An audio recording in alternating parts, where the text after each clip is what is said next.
Hello my dear students, how are you all? Welcome to the sessions for PU1 masterstroke of the chapter sets. Okay, another very important chapter because this starts in the basics foundation for the chapters like relation and functions and any other things that you are dealing with wherever there's a use of intervals, use of sets. Okay, so this is the everything where the concept starts from. So we have to learn this very quickly, not difficult. It's a very simple chapter, so we'll learn it in a very short time. Let's start.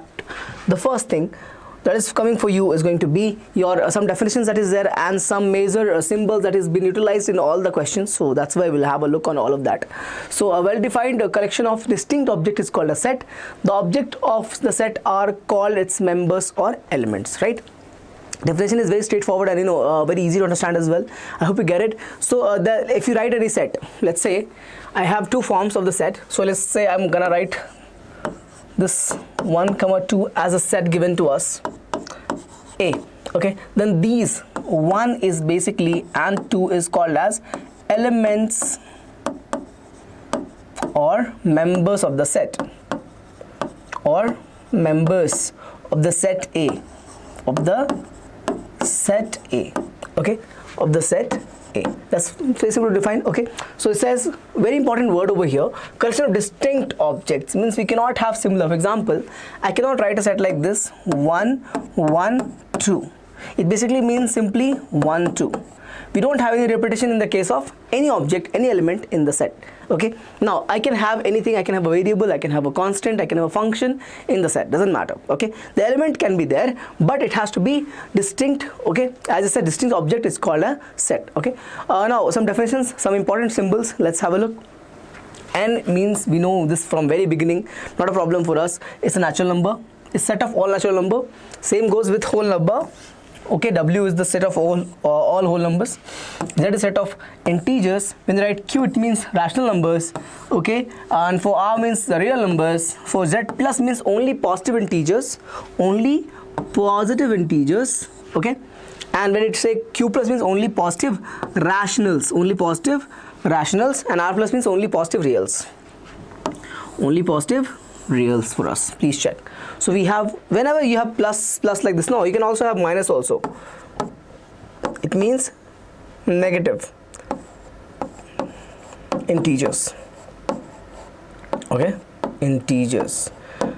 Got it? Z minus means negative integers. Same way I can write for Q minus and R minus also as negative rationals and negative real numbers. Okay, so very simple. As you can see, the notations are pretty simple. All right, let's move on now. Now we have two different forms of set. One is called a rooster form, where we write each and every element in the set individually. Okay, like we have 2, 5, 7, 11 like this. Think about it. In this form, all elements of the set are listed within the braces. Which braces? Very important to write this one. You can't write this. You can't write this because this represents from here to here. Okay, or it can also help to this bracket is used to write the ordered pair in case of sets, but you can't write the individual elements in this bracket. Okay, you write in this bracket. It's a very standard, you have to follow that. Okay, and separated by commas, of course, as I used in this. Please check, as is shown over here, the bracket is same and we have commas to separate the elements. That's the way to write it. The set of prime numbers can be represented as starting from 2, 5, 7, 11 and it goes on.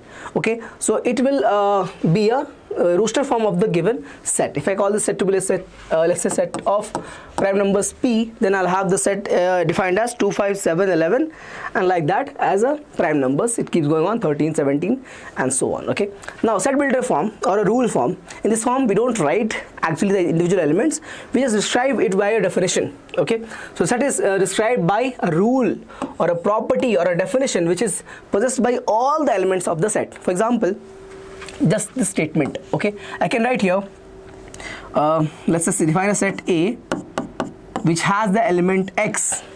X is the element of set A such that X is less than 8, X is less than 8, X is even, X is even natural number, natural number. That's your definition. Please check. X is a even natural number. That's complete definition of yours. Okay, I'll write it over here. So even natural That's close. That's good enough for us. So this is the set builder form. So x is the element of set A such that x is less than 8 and x is an even natural number. So how can you write Rooster form for this? Please check. Rooster form will become less than 8 means can you have 8? You can't, because there's no equality present over here. There's no less than equal to, just less than is there. Okay. So I'll not take 8. I'll rather take 6, 4 and 2. And 2. It says only natural number, right? So I will not go beyond that. Okay. So 2, 4, 6 is less than 8. Can I take 1? I cannot take 0. Okay, I cannot take 0 because it's not a natural number. But yes, answer is 2, 4, 6 is your. This is your Rooster form. Please check Rooster form. And this is the set builder form.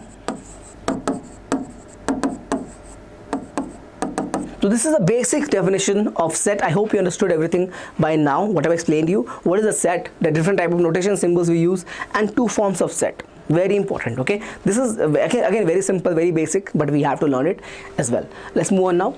So we have some definitions over here. Yes, in this chapter, no, apart from the operations of set, definitions is also very important.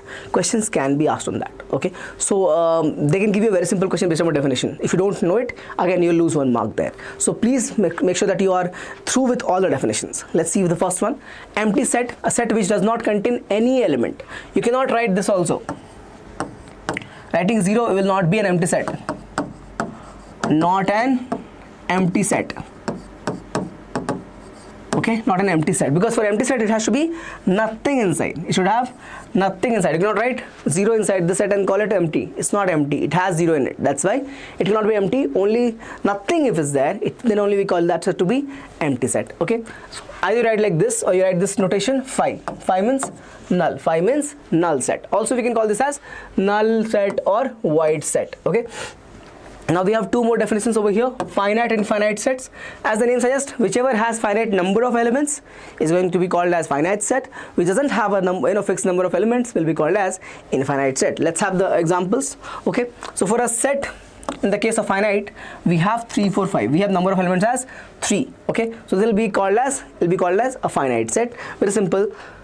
An empty set has no elements and it will be called as finite set only. Please understand this. See, definitions can be asked this as a MCQ. Okay, so I can give you option. So pick one finite set. One of the option is, let's say this empty set. You have to choose that as your finite set. Okay, simple. For the infinite set, bacha, as you can see, there is no end of this. I can keep going 9 to 12, right? Next I'll have 12 to 15, right? And it can keep going 18, right? It's multiple of 3. 3, 6, 9, 12, 15, 18, and never stop. Will it ever stop? It will never stop. You have one end, which is 3. You don't have the other end. It'll keep going on. It'll keep going as because it's a progression, right? 3, 6, 9, 12, 15, 18, 21, like that. It'll keep going on. Okay, so it's called as infinite set because you don't have a fixed amount of elements in the set. Simple, right? Okay, so singleton set, which have only one element, is called as singleton set. Okay, for example, capital of Haryana. Can there be 2 capitals of the same city? Usually don't. Okay, so don't take some examples where there are 2 capitals. Actually, usually we don't have that. Okay, so capital of Haryana is only one. Chandigarh. Okay, so cardinal number order of a set. What do you call this, bacha? Basically, number of elements is called as cardinal number. It's called as cardinal number. Very simple. Okay, we have some properties on that. We'll see. So you can check here in the example. 1, 2, 3, 4 elements are there. So n of a becomes. That's how we write this cardinal number. The representation is n. Okay, and then the set name comes. N. Then the set name comes. That's why NA. NA. Okay. So n is nothing but 4 in this case. Now we have some notes. Please check. The cardinal number of the empty set is, of course, 0, because I said number of elements has to be 0 over there. Nothing should be there. Okay. The cardinal number of a singleton set will of course will be 1, and for infinite set will have not defined. We have, because you cannot stop at any point. No, if I can count, it will become infinite, right? For example, I can take a long number 3, 6, 9. Okay, and go till and right here 102. Even though it's a big set, okay, is it an infinite set? No, sir. If I know last term cannot find the nth term value, I can. 102 equals to 3 plus n minus 1 times of 3. Right? If you solve this equation, you're going to get this as the n value will be a finite number. Right now? please check. You have here 3 3s are 9 and 3 4s are 12. It becomes, if you make this, move this on the side, actually you don't have to, because it will get cancelled. Okay, so I have 34 equals to n. This is nothing but 1 now, na? So this 1 and 1 will cancel each other. You'll have n as 34. It means, will this be a finite set? No. So if I'm writing, let's say, this set as set A, what is my cardinal number of this? It simply become 34. Please cross check this number. I might have made a mistake in calculation, but please cross check it. I think this should come as 34 only. So basically, until unless you can define the last element and the progression is there, you can find the nth term. If there's no way to find the nth term, basically if there's no way to find the number of terms, it will become infinite, and you cannot define the cardinal number for such sets. If the number of terms is infinite, how can you define the cardinal number? Can you? Of course not. That's why never define. Moving on, equal sets. Equal sets can only, like where I have two sets as A and B, they can be equal only if they have the same number of elements. Also, if they have exact same elements. It means if I have A, B, C, D, then I should have A, B, C, D in the other set also. The order can be different. Okay, I can have B, C, A, D also, not a problem, but it should have the same element. Order of writing the element can be anything, okay, doesn't matter. Order doesn't matter in the case of set, but it has to be the same element. For example, check here, A, C, D, E.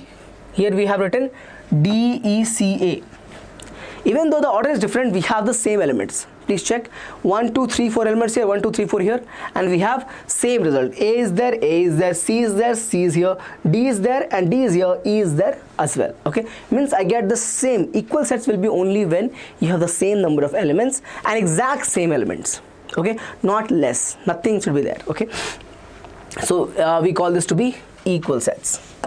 Shall moving on now, equivalent sets. In this we have only one category, that number of elements in the set should be equal.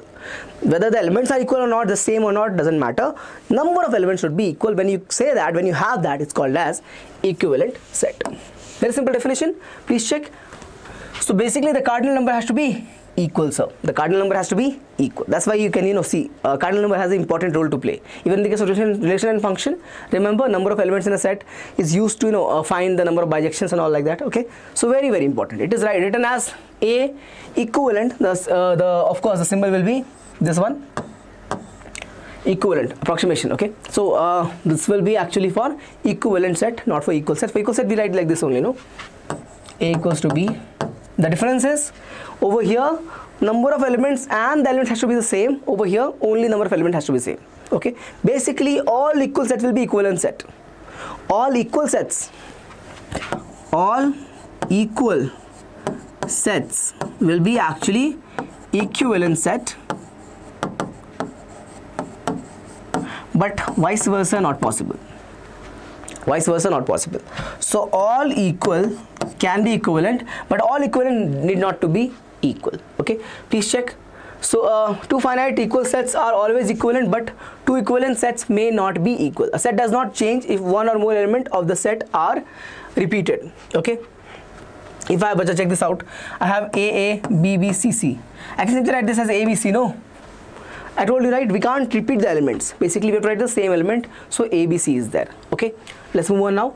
Subsets means if I have another set as a part of the whole set. We have learned this through the Venn diagram also in the PU2 as well, but we'll see over here. If A and B are any two sets, and A is called subset of B if every element A is also the element of B. Every element in the set A is also the element of set B. Okay, basically A set is a part of set B. That's what we call it as subset of B. It is written as A subset of B. Please check. Okay, there's a difference, bacha. This is subset, this is called as proper subset.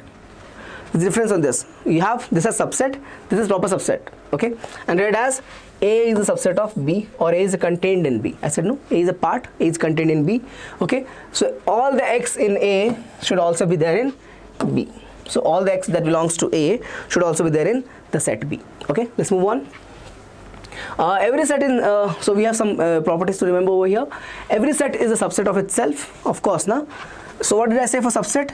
All the elements from A should be also the element from B. Same way, if I say X belongs to A, of course all the elements will be from A, will be from A, no? A to A will be a subset.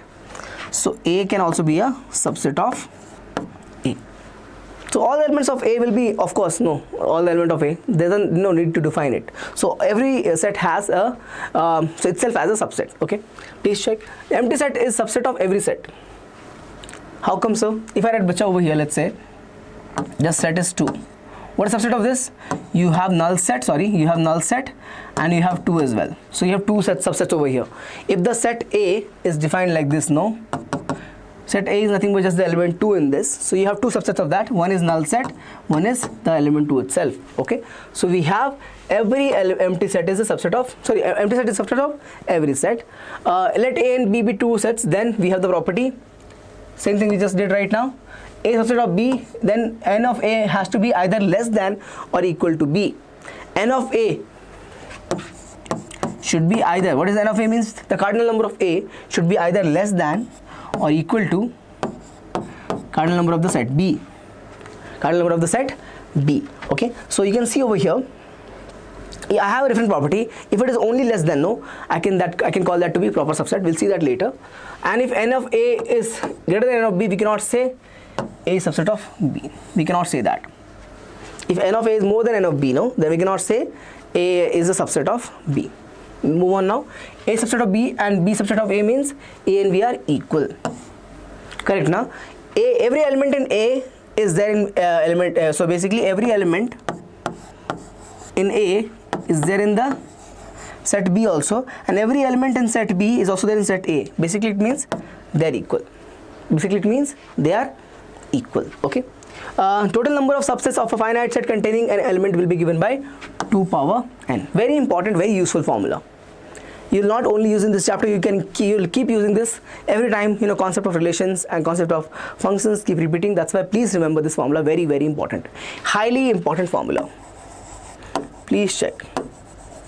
So you have this as extremely important. Questions can be framed on this. That's why I said. Moving on, even in the matrices, sometimes we use it. Okay. So please remember this formula. Proper subset, as I said, will not be equal. So we had this, no? N of A should be less than or equal to n of B. Na? In this case, we won't have equal. We won't have equal. Please check. So let A and B be let A be any set and B be a non-empty set. Then A is called a proper subset of B if every member of A, very important, is also a member of B and this part, and there exists at least one element in B which is not a member of A. Basically, so A looks like this. Let's say I have this in set P.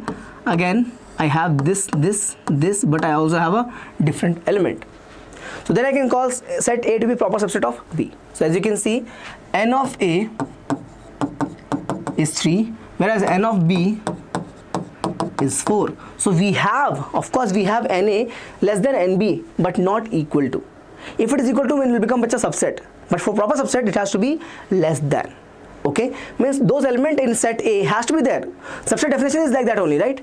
So the elements in set A has to be the element of set B. That is okay, but you should have at least one extra element in set B, which is not there in the set A. Means you should have something extra, right? That is called as proper subset. Please check. So the subset which is not proper is called as improper subset. Very simple. If A is a proper subset of B, then B is a superset of A. B is a superset of A. Okay, chaliye, a number of proper subsets of a set containing n elements is given by 2 power n minus 1. 2 power n minus 1. Okay, chaliye, every set has only one improper subset. Every proper subset is, why bacha only one? Because itself, it should have itself, no? If you write the set itself, will become what? Equal, right? It will become equal, no? Let's say I have, when you write the number itself, it will become equal, so we will have the equality in that case. So we try to remove that out. We try to remove that out. That's why it's called as, it has only one improper subset. For example, I'm writing, let's say, set of 1, 2. All subset of 1, 2. I'll have this as, first is null, sorry, not 0. Excuse me, bad habit. Just null set. Okay. Then we have, please check, we have this as 1, we have this as 2, and we have this as, excuse me, 1, 2. So if you talk about this, it will become improper. because you can see here this and this is equal. If I write this as set A, no, then this is nothing but equal to the set of A. This is a subset, right? These are all subsets. Please understand this. These are all subsets, but these are a proper subset. But this will become improper subset. Reason being, because this is equal to this.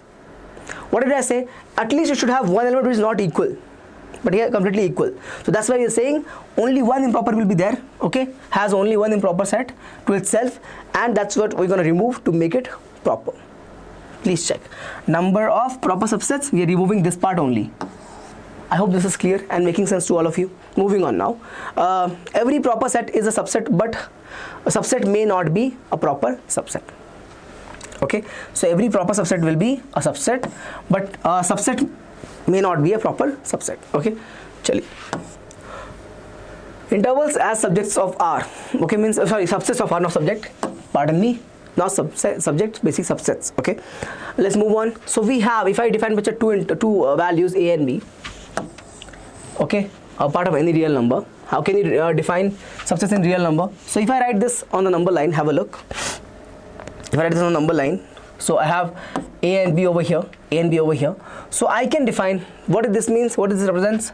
From A to B, including both of them. Including both of them, okay? Both of them are included. That's called closed interval. Please check A to B, including A and B. Whereas in this case, we have excluding A and B. Excluding A and B means this time A is not part of the answer. We write this as open circle. Here we have a closed circle. Please check. We have a closed circle. We have a closed circle. But in this case we have open circle. We have a open circle. So this is called as open interval, A and B. So we write this as A to B both open. Here we write A to B both included. So less than equal to less than equal to. Over here we have only less than less than. What next we have? One side open, one side closed. So please check here. We have A closed, B open. Okay. In this case it's incorrect actually. It will become A open and B closed. Okay. So closed open, and this is open closed. A, you can check here, is open, right? Here B is closed. Dot means closed. Open circle means open, not included. So A open to B closed. Over here A closed to B open. Simple. There are four categories that we have, where we define for any two numbers we try to write the subsets of the real number line. So this is the real number line, no? Please check. Likewise, okay. So now we have to define universal set. Again, very important. Let's see. A non-empty set of which all the sets under consideration will be a subset of. Okay, it's called a universal set. It is usually denoted as with the symbol capital U. Okay, it's not as a union, it's the capital U. Okay, it's capital U. Looks same, but it actually is a capital U, the letter U. For example, for the set of integers Z, universal set can be all real numbers. So basically they're saying that Z is a subset of real number. Correct, no? Okay. So I can say this as, please check, I can say this as R is basically considered as universal set in this case.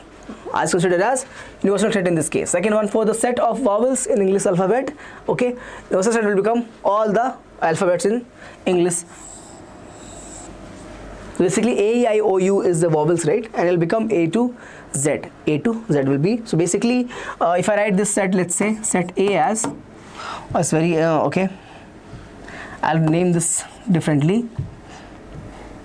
Yes, I'm writing this as gamma as a set starting from A, B, C all the way to D.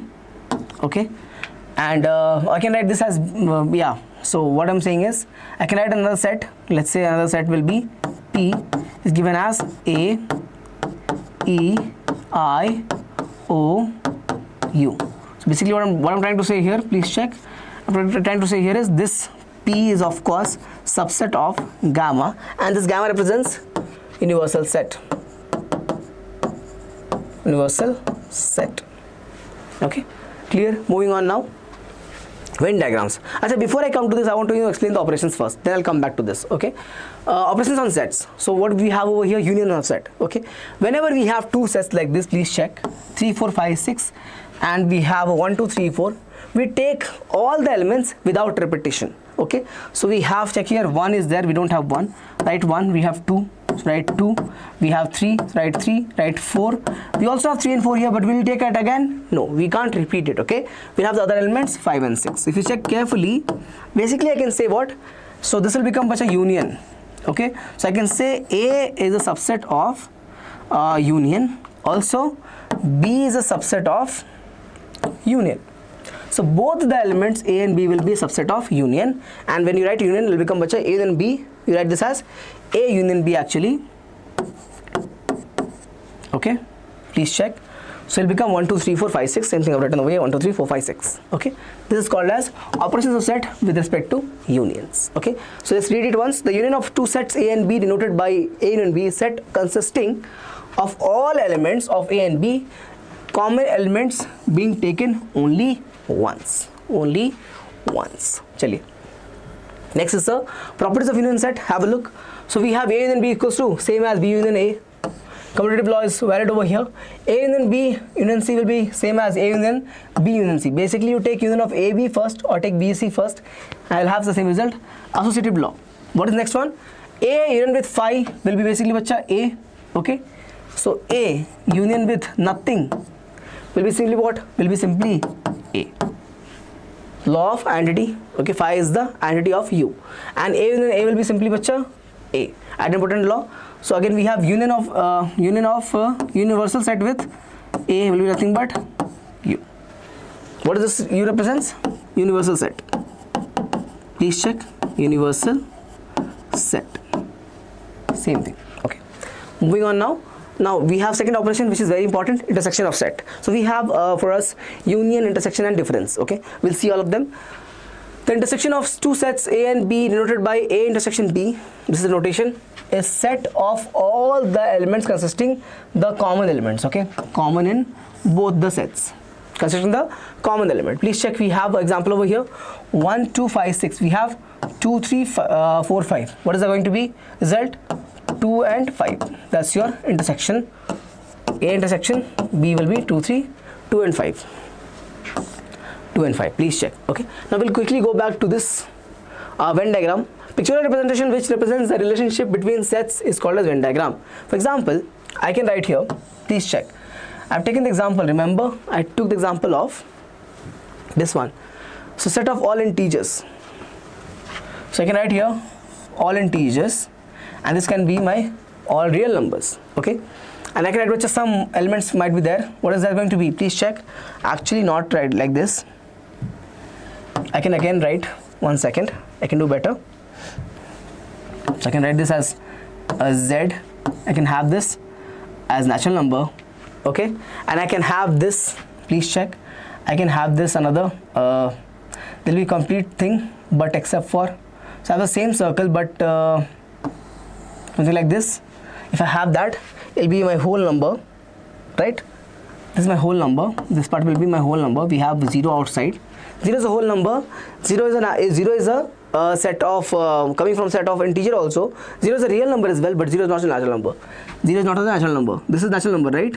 0 is not natural, but 0 is whole, 0 is Z, and 0 is R also. So I can keep defining my sets with the help of a diagram called as Venn diagram. Okay, so basically I'm trying to say what, actually you have this N as a subset of Z, even W. So W is a subset of Z, N is a subset of Z, and Z itself is a subset of R. Please check. Okay, got it? Even this I can say N is a subset of whole numbers. Okay, got it? So this is all true. Please check. So this is the way of writing, representing sets in with the help of Venn diagram. We can also have operations listed over here. For example, I can have intersection. Okay, this is my universal set. I can have this as set A, this is set B. Okay, let me take this example into consideration. I have what, bacha? Intersection I can take from here, no? I have, let's say, what is it, 1 2 5 6 and 1 2 3 4 5. So 1 2 5 6, set A will be 1 2 5 6 and 2 3 4 5. Okay, what will happen actually? 2 and 3 will move over here. 2 and 3 2 and 5, right? So 2 and 5 will move from from here to here. I'll just change that. I erased 3 by mistake, so you'll have 2 here and 5 here, because this represents bacha A intersection B, nothing but 2 comma 5. Please check. Clear? Okay, done. So this is how we represent the intersection. And in the case of union, what you're going to do, take all the elements. So 1 2 3 4 5 6, 1 2 3 4 5 and 6 will represent your union. So all the elements taken in A and B without repetition. Please check. This is a union, this is your intersection. Moving on now. So we'll go to next is properties of intersection of sets. Yeah. So A intersection B will become B intersection A, same thing. Okay. Commutative law is valid over here. Again, you can use over here associative law. So whether you take intersection of A and B first, then with C, or B and C with first intersection, then with A, result will be same. Okay. Again, we have this also. If you take intersection of a null set with A, what is the answer, bacha? Null set only. What is the answer, sir? Null set. Okay. Law of null set and union. Please check. Again, bacha, if you take intersection of U with A, answer is A. Answer is A. Okay. Intersection of A with A will be A only, idempotent law. And we have intersection of A with B union C will become, bacha, you can use over here distributive law. So we'll have A intersection B union with A intersection C. Okay. So N distributes over the union. Intersection distributes over the union. Okay. Disjoint sets, if A and B are two sets such that A intersection B is null, it means there is no common element. Nothing is common. Please check. So we can call this A and B to be disjoint sets. Okay. Now difference of sets. Again, we tend to feel this as similar to intersection, but it is not. Okay. So we write whatever is not there, whatever is from A is missing in B. So something is present in A, but it is not there in B. That is called the difference. So things which is present in A but not in B, you take that out, and that is called as a difference. Difference of two sets A and B is a set consisting of all those elements of A which are not in B. The element of A which is not in B. Okay. So please check. We have example over here. 1 2 4 5 6 and B is 4 6 7 8 9. Is 1 there over here? No, sir. Is 2 over there? No, sir. 4 is there. 5 is again not there. 6 is there. So what is my answer? 1 2 and 5. So what about set B? But we don't write that. We don't have to worry about set B. Just worry about what is present in A but not in B. Basically present here and not present here. Basically absent here. Present here in set A and absent in the case of set B. That will become your difference. If you can do the ulta part, same rule will apply. If I take B minus A, no, I'll look for present over here and absent over there. Okay. Moving on. Properties of difference of sets. Have a look. A minus A will become simply null set. If you subtract everything from A, set itself, if you subtract everything in set A from the set A, what is left now? Nothing. So null set. A minus nothing will be the set A itself. A minus B intersection C will become A minus B union A minus C. Okay. Again, for if you have A minus B union C will become A minus B intersection A minus C. Some properties very, very important for the difference of sets. Now something called a symmetric difference of set. Okay. So how it is defined? Like this. This part. Please check. So A minus B union. Okay. This I've taken 3 elements. No. So not this one. Excuse me, union with B minus A, B minus A. Okay. It's also basically, it means what? The set of elements that are in either sets, means either A or B, present in either A or B, present in either A or B, but not in both, That's called as symmetric difference. That's called as symmetric difference of the sets. I hope this is clear. Hope it makes sense. Let's move on. Okay. Now complement of set. Very simple. So for example, what is the complement of A, bacha? Everything which is not A. So A dash means everything which is not A. That's what it means. Everything which is not A. Okay. So we write this as AC, A dash, A bar, or U minus A. So U be a universal set, A be a proper subset of U, that is A, there's a symbol notation for that. The complement means the set of elements which belongs to U but not present in A. Okay, please check. Have a look. X not belongs to A. So properties of complement set, bacha. Again, A union with A transpose, A complement. Think about it. A is over here. This empty part is nothing but A dash. Everything which is not A. If you take union of both, if you take union of A with A dash, what are you gonna get? The whole rectangle will become what? Universal set, no? It will become your universal set. Okay. So again, intersection will be what? Nothing, because nothing is common. Over here and over here, nothing is common. Okay. So we take this as 0. Don't think that, sir, in A dash this is common. That's not A dash. This is actually your A dash. This part is hollow. Okay. Over here we have a hollow. Means this is not there. In A dash this is not there. A means over here, the circle part is A. A dash means this is empty. Nothing is there. Okay. So here we don't have anything common. That's why null set. De Morgan's law. A and B transpose is nothing but A transpose intersection B transpose. Okay. And we have A intersection B transpose will become A transpose or A complement union B complement. Okay. Law of double complement. Please check. Simple thing. Complement of itself. Sorry. Complement of itself become bacha the set itself. Complement of itself become set itself. Okay. What else we have? Laws of empty set and universal set. So phi dash is nothing but null sets. Complement will be union set, and union and complement will be bacha null set. Simple. Easy to understand. Also, you can see from the Venn diagram as well. What is null set, sir? Nothing. Complement of that, everything. Null set is nothing. Complement of that is everything. Okay. What is union set? Everything. Complement of that is nothing. Okay. Moving on now. Questions we have, let's solve these questions. As I said, I keep taking some questions even in one shot to help you, bridge the gap that we have in the concepts and the problems. Let's learn this. Which of the following is not a singleton set? Please check. If I have to write the element of this, what is going to be the element, sir? Sir, plus minus 3, sir. Mod is there. Remove the mod, you get plus minus 3. Very good. I am very happy that you remember this. Sir, mod of x is there. Remove the mod. You get x as plus minus 3. Very good. But bacha, we have only natural number over here. We have x as only natural number. Is minus 3 a natural number? Ignore that then. You have only one answer here, 3. Only one answer here, 3. Won't you all agree? Because of mod we have 2 answers, excellent. But because of natural number we have only one answer, which is nothing but 3. Makes sense? Next, x square equal to 9. Yes, we have 2 answers, plus minus 3. But only natural number is there. Hence answer is 3. Same rule. Same rule. Okay. X square plus 2x plus 1. What is the value of x from here? Please check. It is nothing but x plus 1. The whole square is nothing but 0.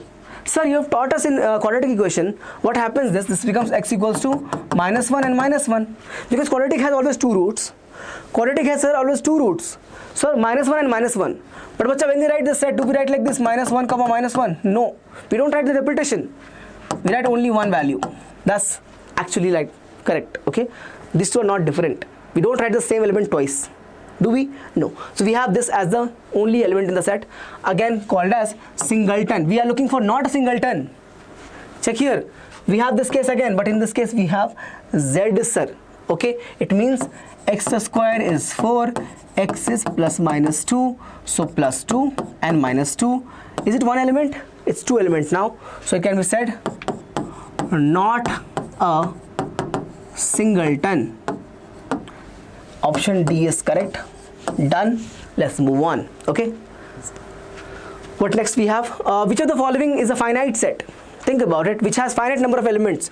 Set of all integers. Not finite, sir. We cannot even count the integers. Can we? Starting from minus 2, all the positive, we can't count it, sir. All prime, we cannot, sir. Having difficulty counting primes till 100 also. From 100, if I'm asking you to count all the primes, it will be difficult.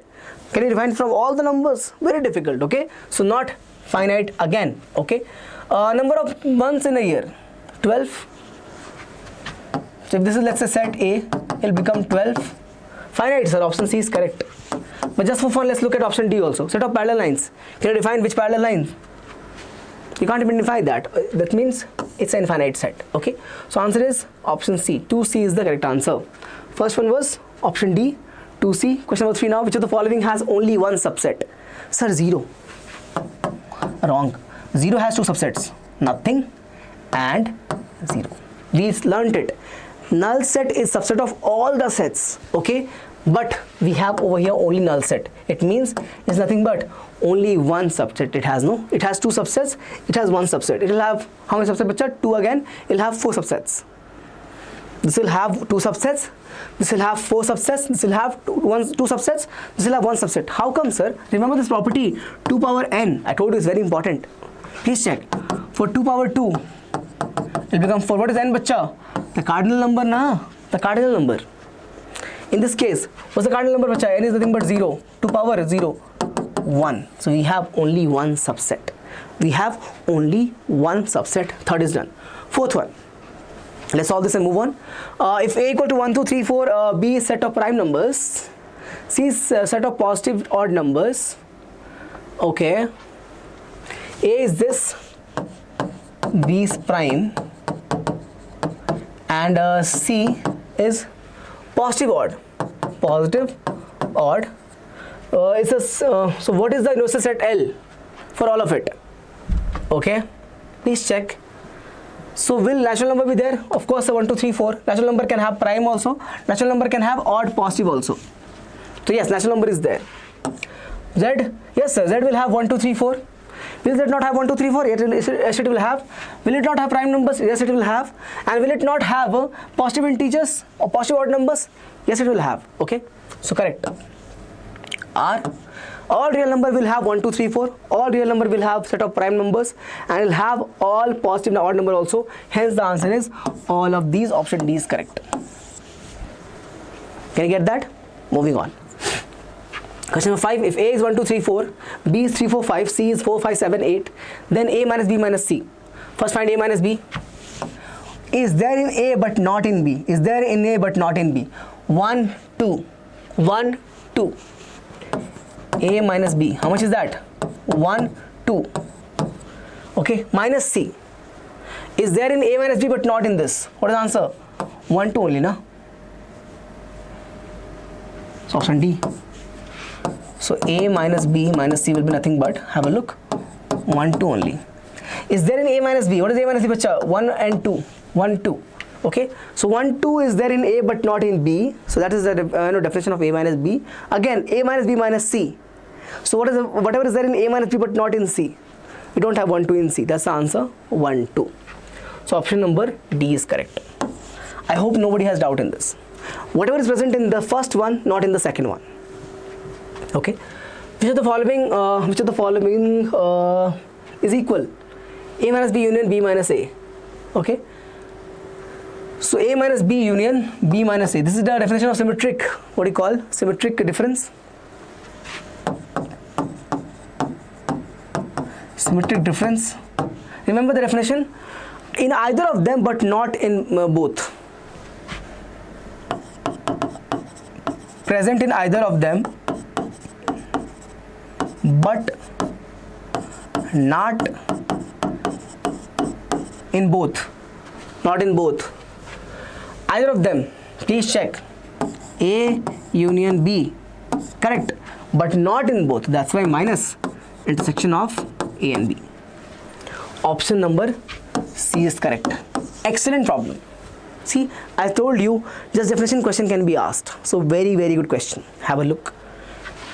Either of them but not in both. Either means union. Either means union. So either of them but not in both. That's why option C is correct. Got it? Moving on to the last question of this chapter. If U equals to 2, 4, 6, 8, 10, 12, 14, A is something. What are they asking? A intersection with B transpose or B complement. Let's find the B complement first. So whatever is in B but whatever is not in B. So from here you can take 10, 12 we have to ignore. We will have 2, 4, 6, 8, 14. 2, 4, 6, 8 and 14. Excuse me. So whatever is not in B, basically B complement means whatever is not in B. So 2, 4, 6, 8, 14. Please check from the universe. 2, 4, 6, 8. 10 is there. So I can take 10, 12. So 2, 4, 6, 8, 14. Correct. Intersection of this with A. So we have 2, 6, 8. 2, 6, 8. Excuse me. Excuse me, sir. 2, 6, 8. So far my answer is there. Intersection of A with B complement. What are they asking next? Complement of this. Excellent. Complement of this. So whatever is not 2, 6, 8. Whatever is not 2, 6, 8 from the universe again. So remove 2, 6 and 8. What is the answer? 4, 10, 12, 14. 4, 10, 12 and 14. Answer is option B. Please check. Question number 7 answer is option B. Had fun learning this chapter? Let me know. Okay. So of course you'll let me know. Let's move on now. We'll talk about all the concepts first, then we'll, you know, the trend of my classes, talking over the concepts, then we move on and solve questions on them. That's how I do it, right? Whether it is 2 questions, 3 questions, 5 questions, 10 questions, but we'll certainly solve questions on the concept that we have learnt on the day. Okay. So first thing is, bacha, Cartesian product of a set. What we do over here, for any 2 given sets, it has to be non-empty, right? Now means it should have some element in it. What's the meaning of, bacha, non-empty? The meaning of non-empty is that it should have some element in it. Correct, na? It cannot have nothing in it. So we have to take any 2 non-empty set, and when we are writing the Cartesian product of those 2 sets, simply written like this, you have to write, bacha, A comma B. What is this called as? If you remember, I'll talk about this as well. Ordered pair. You write in the form of ordered pair, where A belongs to the first set and B belongs to the second set. A belongs to the first set and B belongs to the second set. That's how it is, bacha. Okay, this is how you define Cartesian product of A cross B, and that's how you notify it. That's how you write it. Okay, symbol is A cross B. That's called as Cartesian product of 2 set A and B. Again, they have to be non-empty. Let me read the definition for you. The set of all ordered pairs A comma B such that A belongs to the set A, the first set, and B belongs to, what is B, bacha? B is the element of what, bacha? B is the A is part of basically the ordered pair. Okay, nothing but from the Cartesian product A cross B. Okay, B belongs to the set B. So B is the element of set B. Okay, called the Cartesian product of A, and that's how we notify it. This is the most important part. Okay, so I hope all of you agree. This is the most important part. This is what you have to remember all the time from here. Remember this statement all the time. A cross B is given by A comma B, the ordered pair, where A belongs to the set A and the small b belongs to the set B. Small b is the element of set B and small a is the element of set A, the first set. Okay. Yes, order has to be same. If I'm writing, let's say, B cross A, na, if I write some way B comma A, okay, will it be same as A comma B? No, but it will not be same as A comma B. Will not be same unless and until B and A is equal, and so unless and until B and A are equal. If B and A are equal means this can happen. If B and A are not equal means this is not equal. Agreed, right? Very simple, not difficult at all. Just, we have to quickly revise these things because that's what is there in syllabus, and yes, questions comes on this.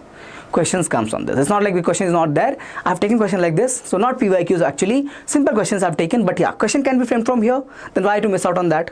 Right now, I'm not saying PYQs are from here. I'm saying that questions are coming from here. I can frame a question from here. It means that becomes relevant, bacha. The topic becomes relevant. If there is no question from the topic, means it is irrelevant to you right now. But why I'm saying irrelevant? Because you are having exams on your head. If you're studying something, the focus would be solving questions on the topic. If the topic doesn't give you questions only, then what is the point of studying it? Won't you all agree? Okay. But yes, question can be framed on this topic. That's why I've taken it over here and discussing and giving my time for it. Okay. Chaliye, let's move on to next part. Ordered pair. As I said, check this out. A and B and BA are not always equal. If A and B is a pair of numbers, then the ordered in which the number appear is called as ordered pair. Ordered pairs A and B are different. Check this out. That's what I said, no? A comma B and B comma A are not same, provided A and B are not equal. Okay. Again, if it is given like this, that A and B and C and D are equal, they're saying that A and comma B and C comma D, what is that called as? Ordered pair. If they are given as equal, it means what? It means A has to be equal to C and B has to be equal to D. A has to be equal to C and B equal to B. Same thing I said in the previous case. I said B and A has to be equal. If that is the case, means I can say they are equal. If not is equal, means this also not be equal. Agreed? Figure note, bacha. A comma B, if it is equal to B comma A, it means A equal to B. Right? Second, sir, A comma, so if you're writing, bacha, Cartesian product of a set with itself 3 times, so A cross A with cross A cross A. If I have said, bacha, A B C, ABC all belongs to the set A. What is it called as? It's called as, bacha, ordered triplet. Called as ordered triplet. Pair because 2 elements, triplet because 3 elements. Agreed? In the ordered pair, we had only two, A comma B. So ordered pair, here ordered triplet because of ABC. Okay, where ABC is an ordered triplet. Alright, chaliye. Properties of Cartesian product. Let's quickly recall them. If A and B are finite sets, then number of A cross B will be bacha simply. You know this property. I have taken a question like this, so you'll solve it. Okay, right now in session only we have taken a question on this. We'll solve it. So number of elements in the Cartesian product of A cross B will be same as number of element of A into number of elements of B. Let's say if I have set A has 2 elements and set B has 3 elements, bacha, then number of elements in A cross B will be simply 6, sir. Simply 6. Okay, chaliye. Won't you agree? Can I show you this? I will not show you all 6, but let me just try to show you. If I have, let's say, 1, 2, and I have here A, B, and C. The set is, let's say this is called set X, this set Y. Okay, how write this? 1 with A, 1 with B, and 1 with C. Correct na? Same thing I can do with 2 bacha. 2 with A, 2 with B, and 2 with C. So I have how many ordered pairs, bacha? 1, 2, 3, 4, 5, 6. Same thing I said, na? Correct? So this is what, sir? This is what, bacha? This is going to be, let's say, this is set X, set as Y. It will be X cross Y, no? This is nothing but set X cross Y. Cartesian product of the set X and Y will have total of how many elements, sir? 6. How come, sir? This is 2, this is 3. 2 into 3 is 6, sir. I just verified this property for you. N A cross B equals to NA into NB. Okay. If either A or B is an infinite set, of course they'll become bacha infinite, na? If one of them is infinite, multiply anything with infinity, what does happen? What's the result, bacha? Again, infinity only. That's why if A or B, either of them is infinity, okay, if the number of that element is infinity, then the number of element of A cross B will also be infinity only. All of you agreed? Okay. So A cross B is null. If A cross B is null, then it means, bacha, either this is null or this is null. Won't you agree? If I write a set A, let's see, like this. Set A is written like this, nothing. How you take intersection, bacha?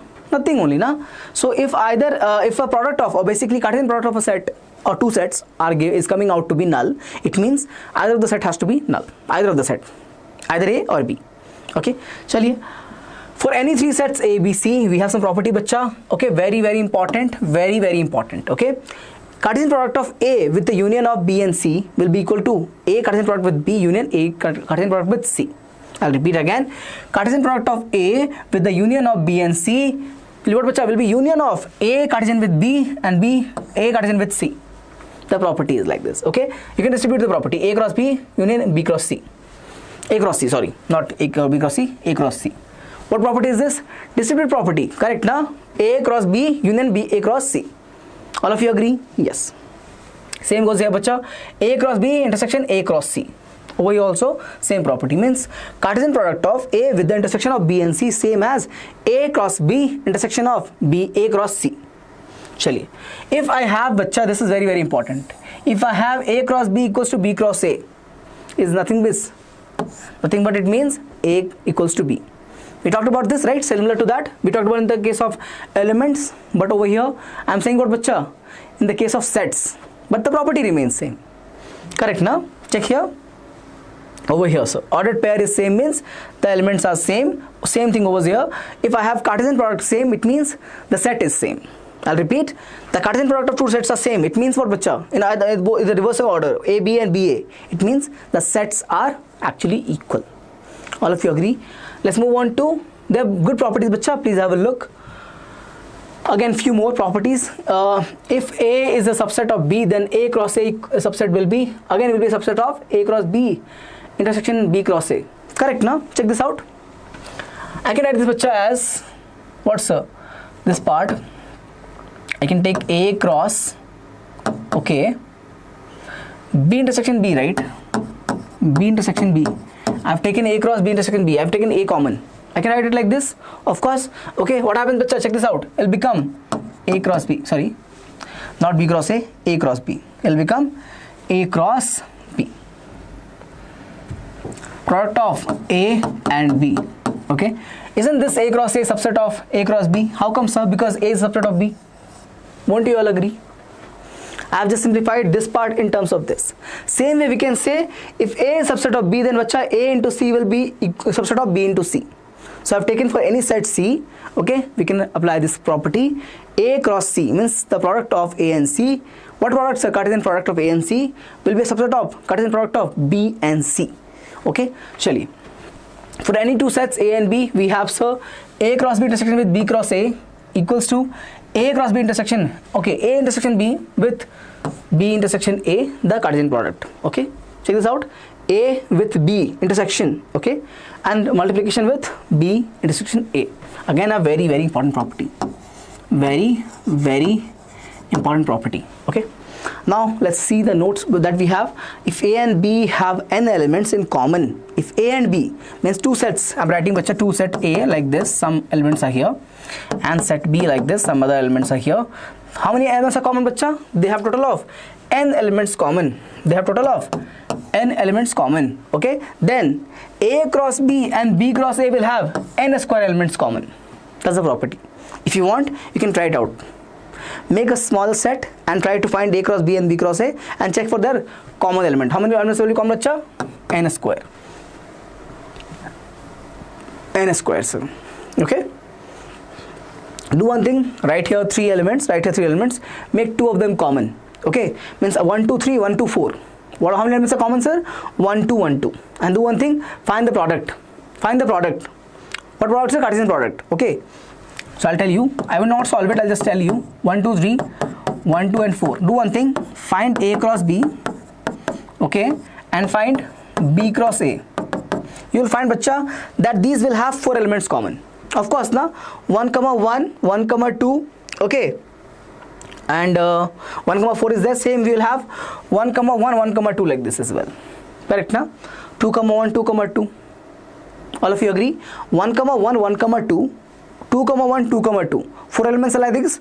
If you're writing A cross B, from B cross A, again 1, 1, 1, 2. Again, bacha, 2, 1, 2, 2. So 4 ordered pairs will be common. That's why it means n square. I've taken 2 common, no? What is n, bacha? N is 2 here. Number of elements common, sir, 2. If you take the Cartesian product, it will become 4. 1, 1, 1, 2, 2, 1, 2, 2. Over here also. 1, 1, 1, 2, 2, 1, 2, 2. 4 elements will be common. That signifies this formula n square. Signifies the formula n square. Agreed?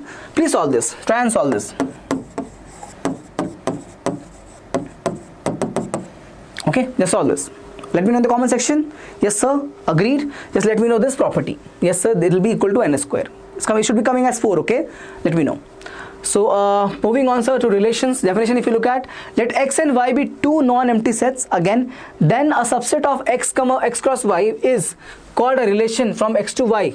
It has to be having some definition, whether it can be, let's say, sum equals to 5, okay, or the difference is always 0, something like that. I can define any relation, no? Means for the element x and y, for the all elements of x and y, I can define any situation like this, relation like this.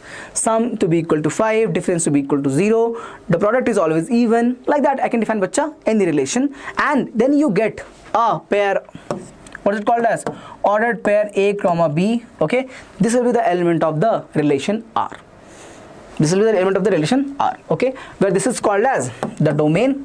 This is called as the image or codomain. Okay, have a look. The subset is obtained by describing a relationship. I just explained relationship can be anything. Like the statement I gave, sum is 5, difference is 0, product is even, product is odd, like that. Okay, describing a relationship between the first element and the second element. Correct. Now it means, let's say I can define B minus A is 0, B into A is odd, B plus A is 5, like that, bacha. Okay, between the first and second element of the ordered pairs in x cross y. So this will be, bacha, actually a set of, it will be element of x cross y. Okay, this ordered pair A comma B will be an element of the set x cross y. X cross y. So check this out. Element of the ordered pairs x cross y. The second element is called the image. Means this part, bacha, is called image of A. So B is called, bacha, what? Image of A. Remember this? We also used to call A as pre-image of B in functions. right? I explained you this when I was teaching you the PU2 part of relation function little bit. I think I explained. B is image of A and A is a P-image of B. Okay. We have some definitions over here, very important definitions.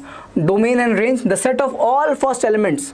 All these, let's say I have like this, I have so many ordered pairs. First ordered pair, second ordered pair, like this I have so many, okay? So all these values are called, bacha, what? Domain only. What is this called as? Domain, sir. The set consisting all these values for this relation will be called as domain of the relation. I'll repeat, the set consisting all these first element of the ordered pair will be called as domain of the relation.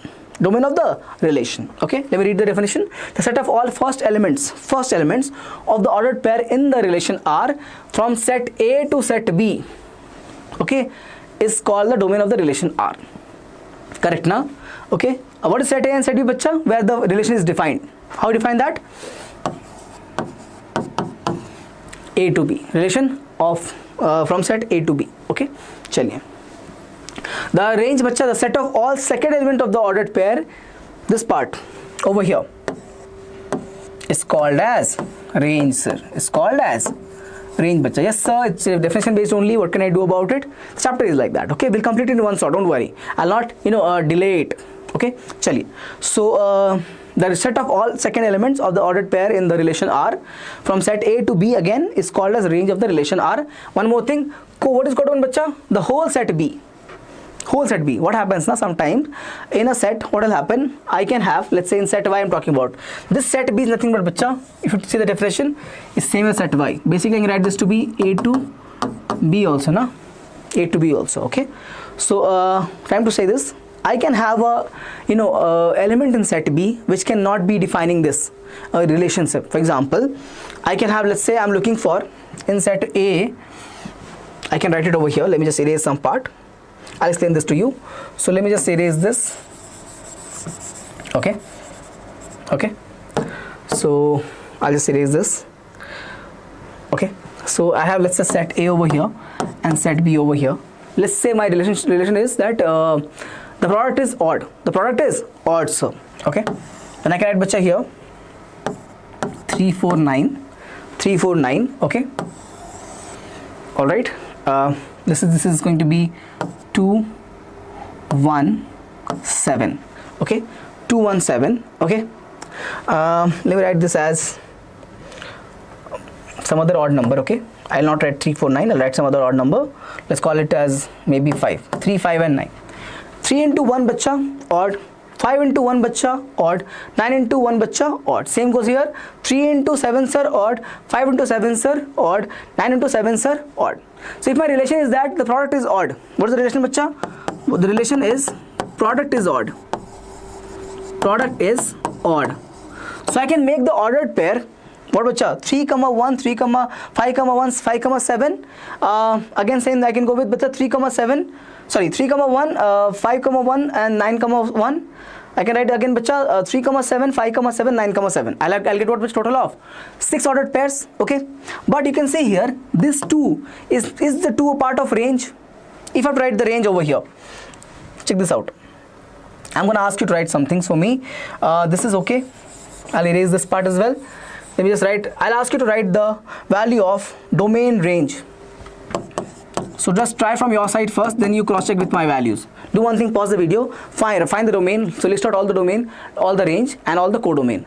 Pause the video and do it. I'm going to solve it now, then cross check. Okay. So write the domain, sir. All the elements of A. So 3, 5, 9, sir. 3, 5, 9, bacha, the curly bracket. Okay. What about the range, bacha? The range will be very beautifully only 1, 7. Why only 1, 7, sir? Because, bacha, 2 is not coming as any image of any the number. Okay, 2 is not part of the any image. Okay, chaliye. So 2 is not going to be there. What about codomain, sir? Bacha, codomain will have 2, 1, 7. That's why it said all the elements of B, the whole set B is called as codomain. Think about it. There's a difference, bacha, in B and the range. Range will always be a subset of codomain, but might not be always equal to codomain. I'll again repeat. Range will always be a subset of codomain, but not always will be equal to codomain. Is 1, 7 not a subset of B? Is 1 comma 7 not a subset of 2 1 7? Yes, it is subset, but not equal. Not equal all the time, right? So that's why bacha, there will be some element. That's the difference between codomain and range. So I hope this you able to understand this. I think I've taught you this in relation function already when I was teaching you in PU 2 part, but still this is going to be very, very important. I've explained it over here as well. So let me know whether you have doubt in this part as well. Comment section, let me know, sir, domain and range is clear. Okay, moving on to the relations part. The total number of relations that can be defined from set A to set B is the number of possible subset of A and B. And how you write that, bacha? 2 power P and Q. 2 power PQ. NA is P, this is NB, sir. Number of elements in B is Q. Then total number of relations, bacha, will be 2 power PQ. How much is that? What is that called as? Simply number of possible subsets. 2 power PQ. So whether they write this total number of relations or they write bacha total number of possible subsets, same thing will be there, 2 power PQ. Okay, chaliye. Next, sir, note a relation R from A to A is read as relation on A or relation in A. Okay, relation A to A. I mean this. So relation A to A can be read as relation on A on relation in A. Okay, chaliye. A range is always, I explained you this right now, range is always a subset of codomain. It might be equal at that time, but always a subset. Okay, chaliye. Now bacha, we are moving to functions, sir, the fun part. All the definitions are over. We'll move on to some graphs, we'll have some fun. Okay, one more thing, all the relations, okay, sorry, all the functions are relation, bacha. All the functions are a relation. If there's a function, let's say fx, it'll always be a relation, bacha. But all the relations are not always functions. How come? Let's see.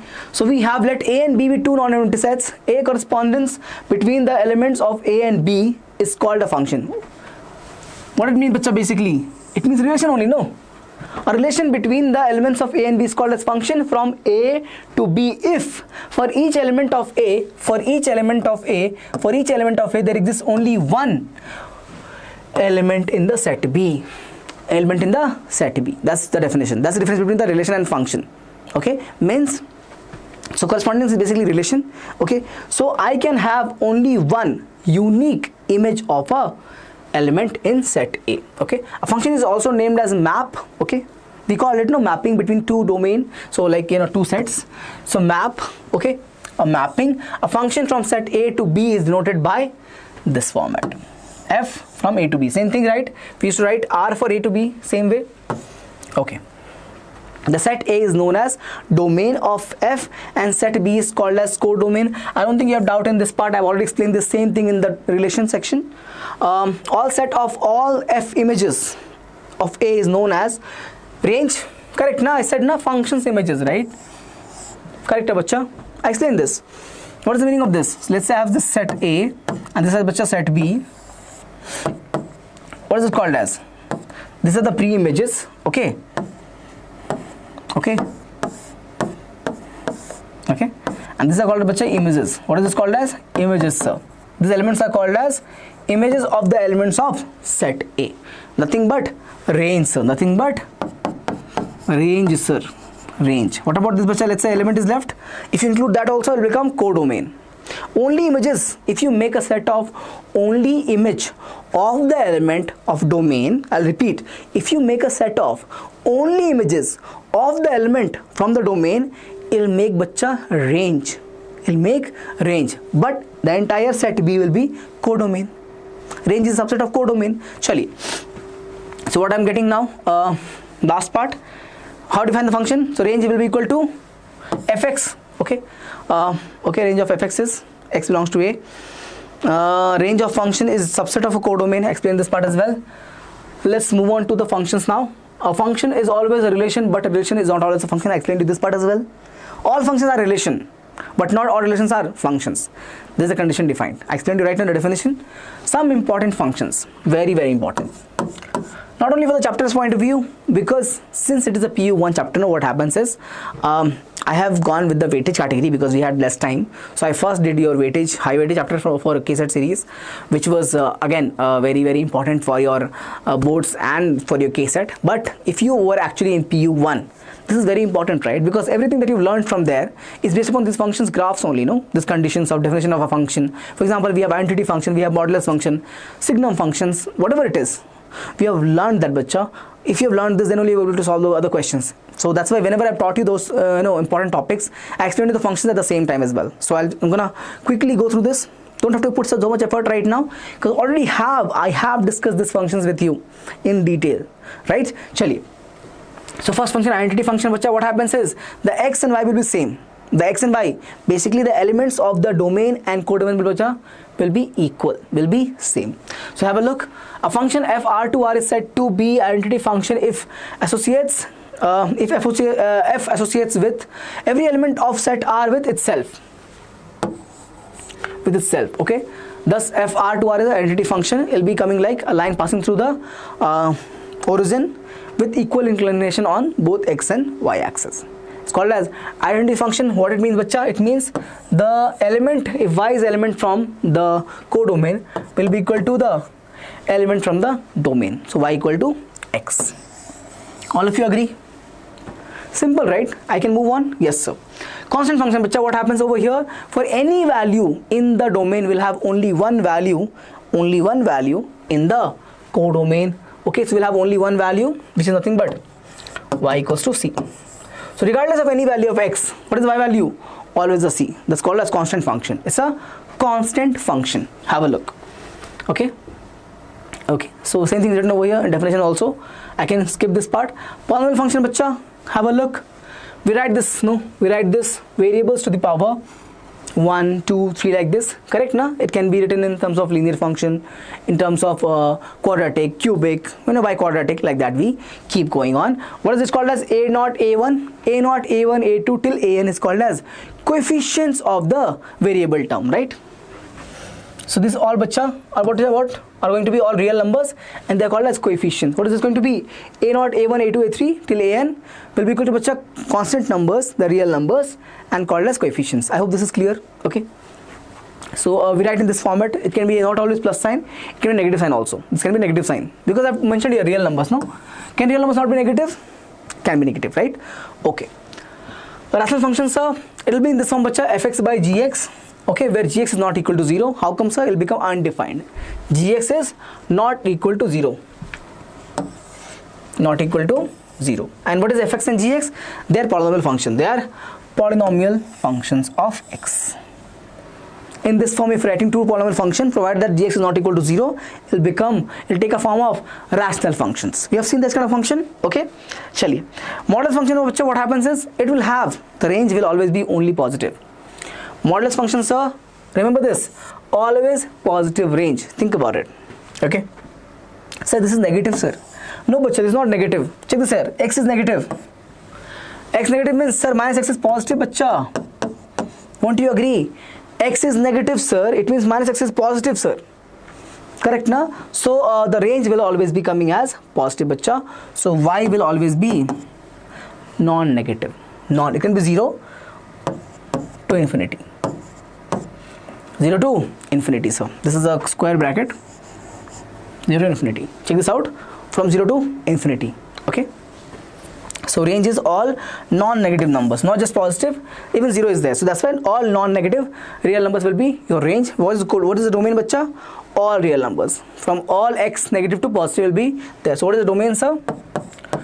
Domain, bacha, will be all real, sir. Here, all real, sir. Greater than 0, x. Less than 0, minus x. Why minus x? To make the function positive, to make the function outcome positive. Please have a look. Let's move on to signum function. We define it like this: mod x by x and 0. Mod x by x in 0. So we have not learned this way. You have learned this way, right? You have learned this way. Correct, na? For any positive value of x, it will be always 1. Any negative value of x will be always, what do you call, minus 1. And for 0 will be 0, bacha. For x equals to 0, it will be 0. For all positive value, it will be coming as 1. For all negative value, excuse me, I said negative, right? It will be coming as, bacha, negative 1 or minus 1. Okay, check this out. All negative value, all real numbers on the negative side. Y value is minus 1, over here plus 1. So what is my range, bacha? What is my range, sir? Simply, bacha, 0, minus 1 and 1. What about domain, sir? All real numbers. Domain is all real numbers. Why defined like this? Mod x by x. This will make the positive number, no? This will be a positive number. What happens here? If x is negative, it will become negative. Think about it. Mod x by x, bacha. If I take x as 2, what happens? 2 by 2, how much is that? 1. Let's take bacha x as minus 2. What happens? Let's take x as minus 2. Let's see what happens. It will become minus 2 mod by minus 2. How much is that? 2 by minus 2. How much is that? Simply minus 1. Simply minus 1. Okay, that's how the function is defined. When x is not equal to 0, when it's 0, 0 means, when x is 0 means, it will always be 0, bacha. Always be 0, sir. So signum function. Clear? Graph is clear? This part is clear. Let's move on to next function. GIF, greatest integer function, also called a step function, right? What happens is, we have steps like this. It will be again open at all the integral values, correct now? So what happens here, bacha, is, if you approach, okay, if you approach any integer, okay, from the left side, what will happen? The result will be, bacha, it will be simply, the y will become, I can write like this. I can write like this, 1 second.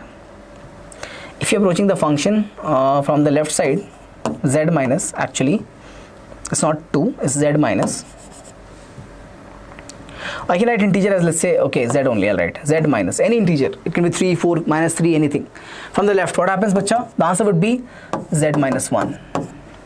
If you try to go reach 1 before 0, like, you know, from the left side, what is the answer? 0. What is that going to be? 1 minus 1. I'll repeat. If I'm trying to approach this number 1 from the left side, what is the answer, bacha? It'll be z minus 1. What about this? Z plus, it'll be, bacha, z plus 1. That's how I define the function. Z plus 1. Let's think about the number 3. Before 3, sir, what is the answer? Before 3, bacha. Before 3, it's 2. After 3, bacha, it'll be 3 only. After 3, it'll be 3 only, sorry. Not z plus 1, it'll be 3 only. Simply z. Okay? Chali. So it's talking about the next, you know, not like z plus 1, z plus means all the positive values. Next, nearby values, okay? In the nearby values only, okay? So that's how you define it. What is the, bacha, range over here? Think about it. What's the range, bacha, here? Range is only integers. Positive and negative, both are true. What about domain, sir? Domain, bacha, is already all real. Domain is all real, sir. Domain is all real numbers and range is only integers. Okay? Clear, right? This part is okay. Before number, if you take, bacha, it will happen what? It will be z minus 1. Whatever number is, let's take 5. A number before 5. If you put, you know, 5, a number before 5 or in the integer, basically I'm asking you to prove this. 4 point, let's say 999 you put. What happens? What is the answer, sir? 4, bacha. So what happened? It will become minus 1, no? That's why I'm saying. Before number will become minus 1. So 4, if you put here 5.01. What's the answer, bacha? Simply 5. Correct, no? Simply 5. Okay. Shali, let's move on to next function that we have. Exponential function, sir. What happens over here? We have two graphs. We have two graphs. One where with x increase, what happens? The function is also increasing. When x is increasing, the function y is also increasing. And this is reverse. When x is increasing, function y value is decreasing. Difference is, sir, the a value. Over here, sir, a is more than 1. What is a, bacha? The base. Y equal to a par x is there. No, this base I'm talking about. When a is greater than 1, it will be increasing function. When a is between 1 and 0, it will be decreasing in nature. This type of graph. Okay. So there's a difference. A can't be negative, bacha. A can't be negative, sir. Okay. That's the graph says. Again, what is the range, bacha? Range is all positive. Domain all real. Think about it. Domain is, sir, all real. And range, sir, only r plus. Will it be 0? No, sir. It will never be 0 also. It can never reach 0. Can it reach ever 0? No, sir. It can never reach 0. Here also never reach 0. So the range is always only r positive. Only positive real numbers. Check here. Positive means 0 to infinity. 0 is open, sir. Not close. 0 is open. Okay. Please have a look.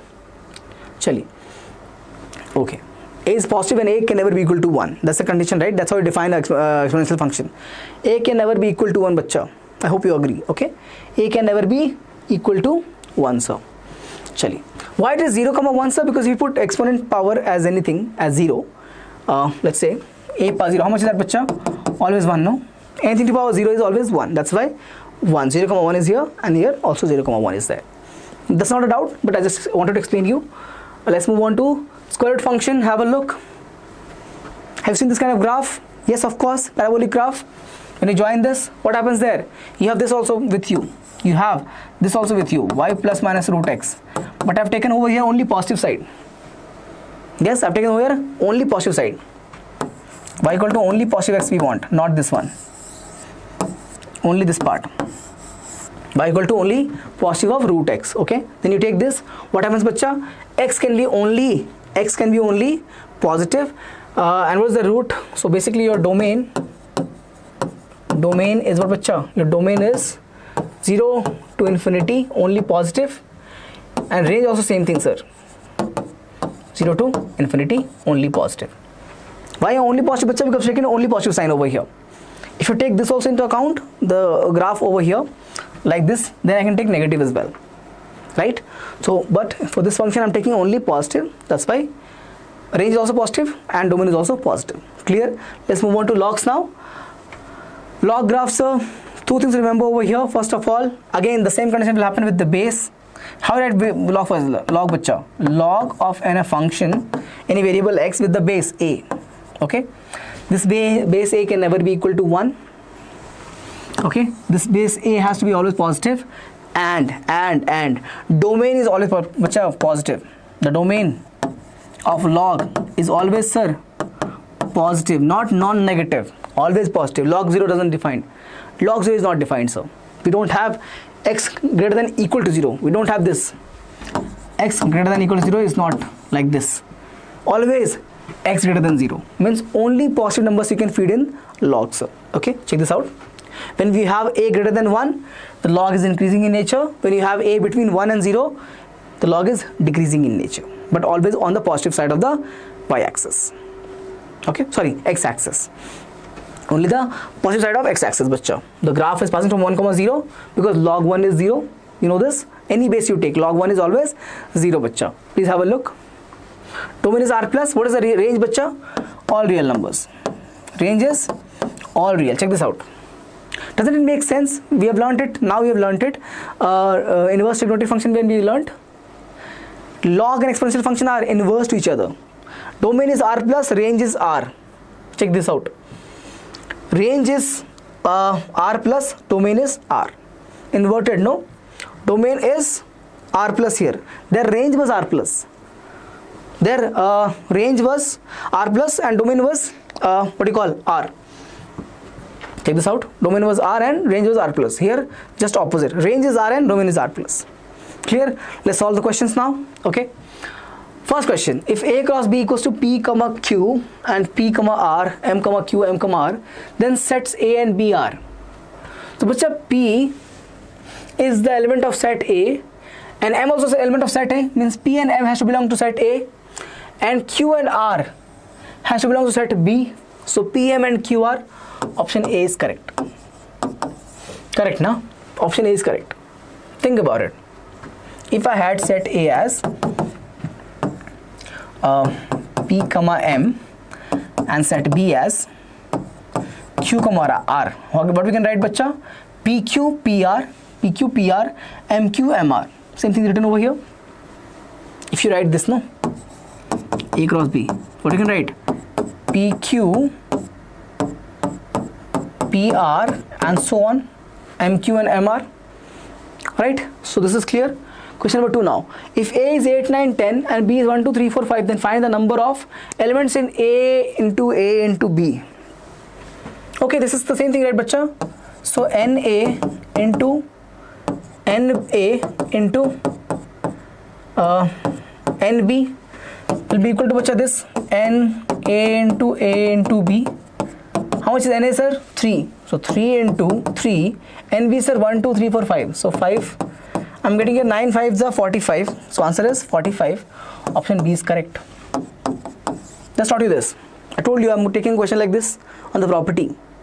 NA cross B was equal to NA into NB. We have 3 here. So I've written here NA cross A into B will be NA into NA into NB. So answer is 45. Option B. If two sets A and B have 16 elements in common between them, find the number of elements common in the sets. Alright, this we know, right? It was this formula n square, right? Where what is n bacha? N is 16 over here. What is n value? 16. What is the answer going to be? N square means 16 square. So 2 power 4 power 2 2 power 8. 16 is 2 power 4, no? We are looking for powers of 2, right? So 4 into 2 will become bacha what? Power rule. To multiply 4 into 2, 8. Option A is correct. Simple enough.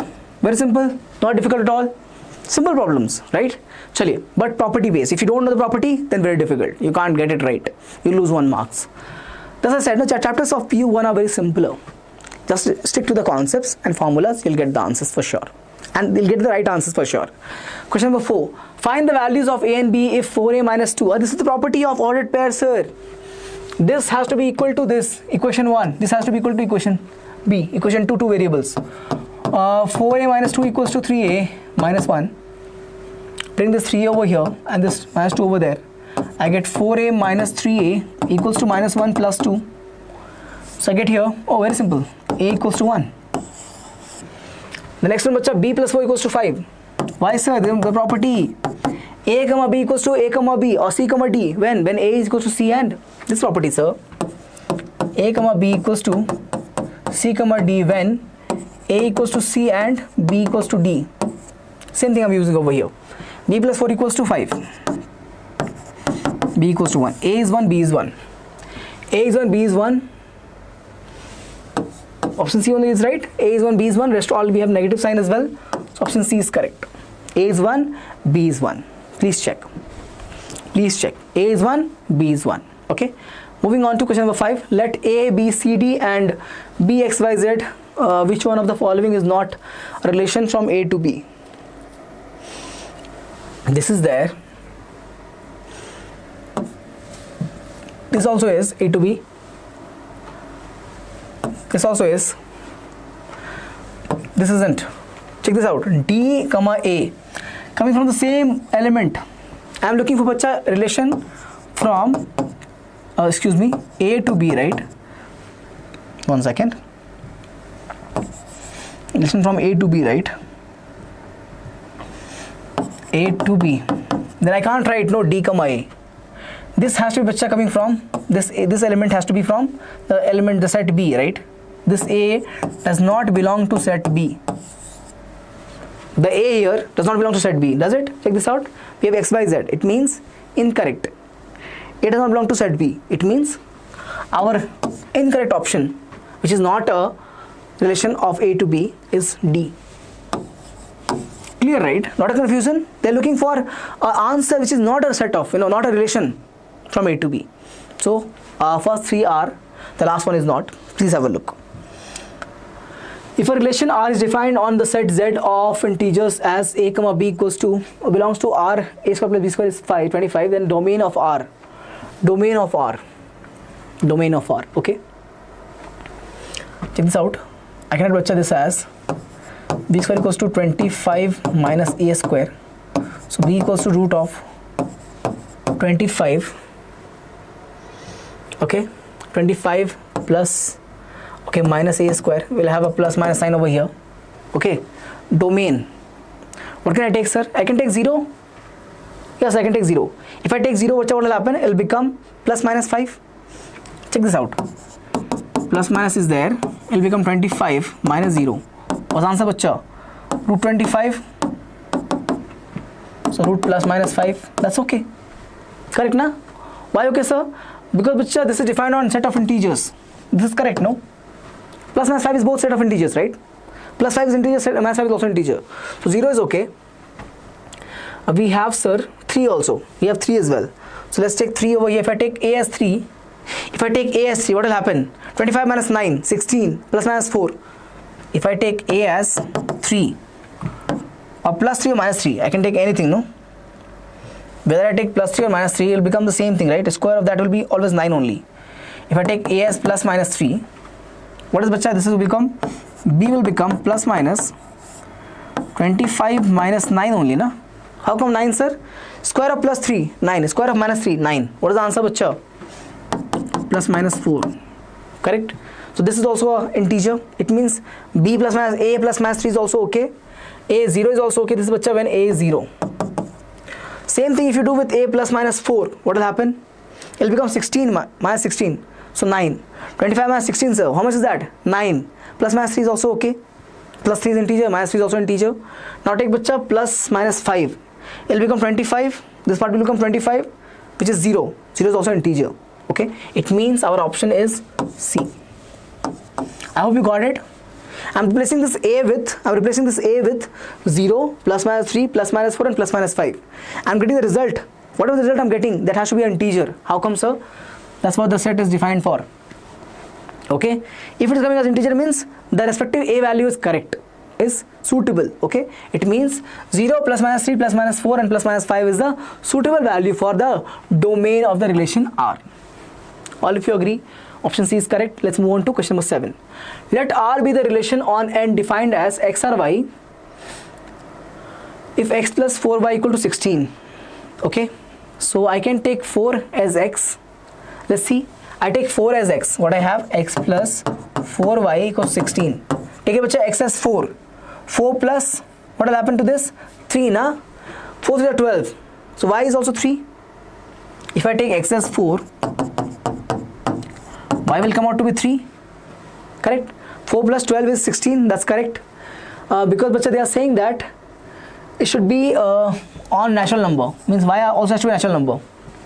Y has to be a natural number. This is suitable. Let's take, sir, x as 8. X as 8 we are taking. When I take x as 8, bacha, what happens over here is, I can write this as x as 8 means y has to be 2. 8 plus 8, 16. This also is correct. Why, sir? Because x and y both has to be natural number. Agreed. Let's take now x as 6. What is the value of y, bacha? X 6 means this is going to become 4 by is 10. X is 6, right? Bring this over here. It becomes 16 minus 6, so 10. So y become equal to 10 by 4, which is not a natural number. Not equal to natural number. It means not possible. When I take x as 6, y is coming as 10 by 4.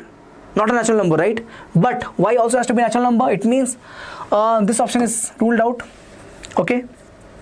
What about bacha 12? Let's take x as 12. X as 12 if I take, yeah, then y will be 1, sir. Y is 1, sir. X is 12 means 12 plus 4. Oh, here 12 plus 4, 16. So y is 1. This is also a natural number, correct? Now let's take x as 1. To check the option number D. X is 1, sir. What happens to this? 4y is 15, no? 4y equals to 15, right? X is 1. Bring it over here. 16 minus 1 is how much, bacha? 15. So y equals to 15 by 4, which is not equal to natural number. It means this also option is incorrect. So option B and D are incorrect. Okay. Option A and C both can be right. Which is the better answer, bacha? Okay. The domain, we have to write for the full domain only, right? So option C is correct. We are getting here out of the given options 4, 8 and 12 is giving me the natural numbers as y. Please check it out. B, D is incorrect. A is correct, but 12 is missing in that. But write all the domain, right? All the elements in domain.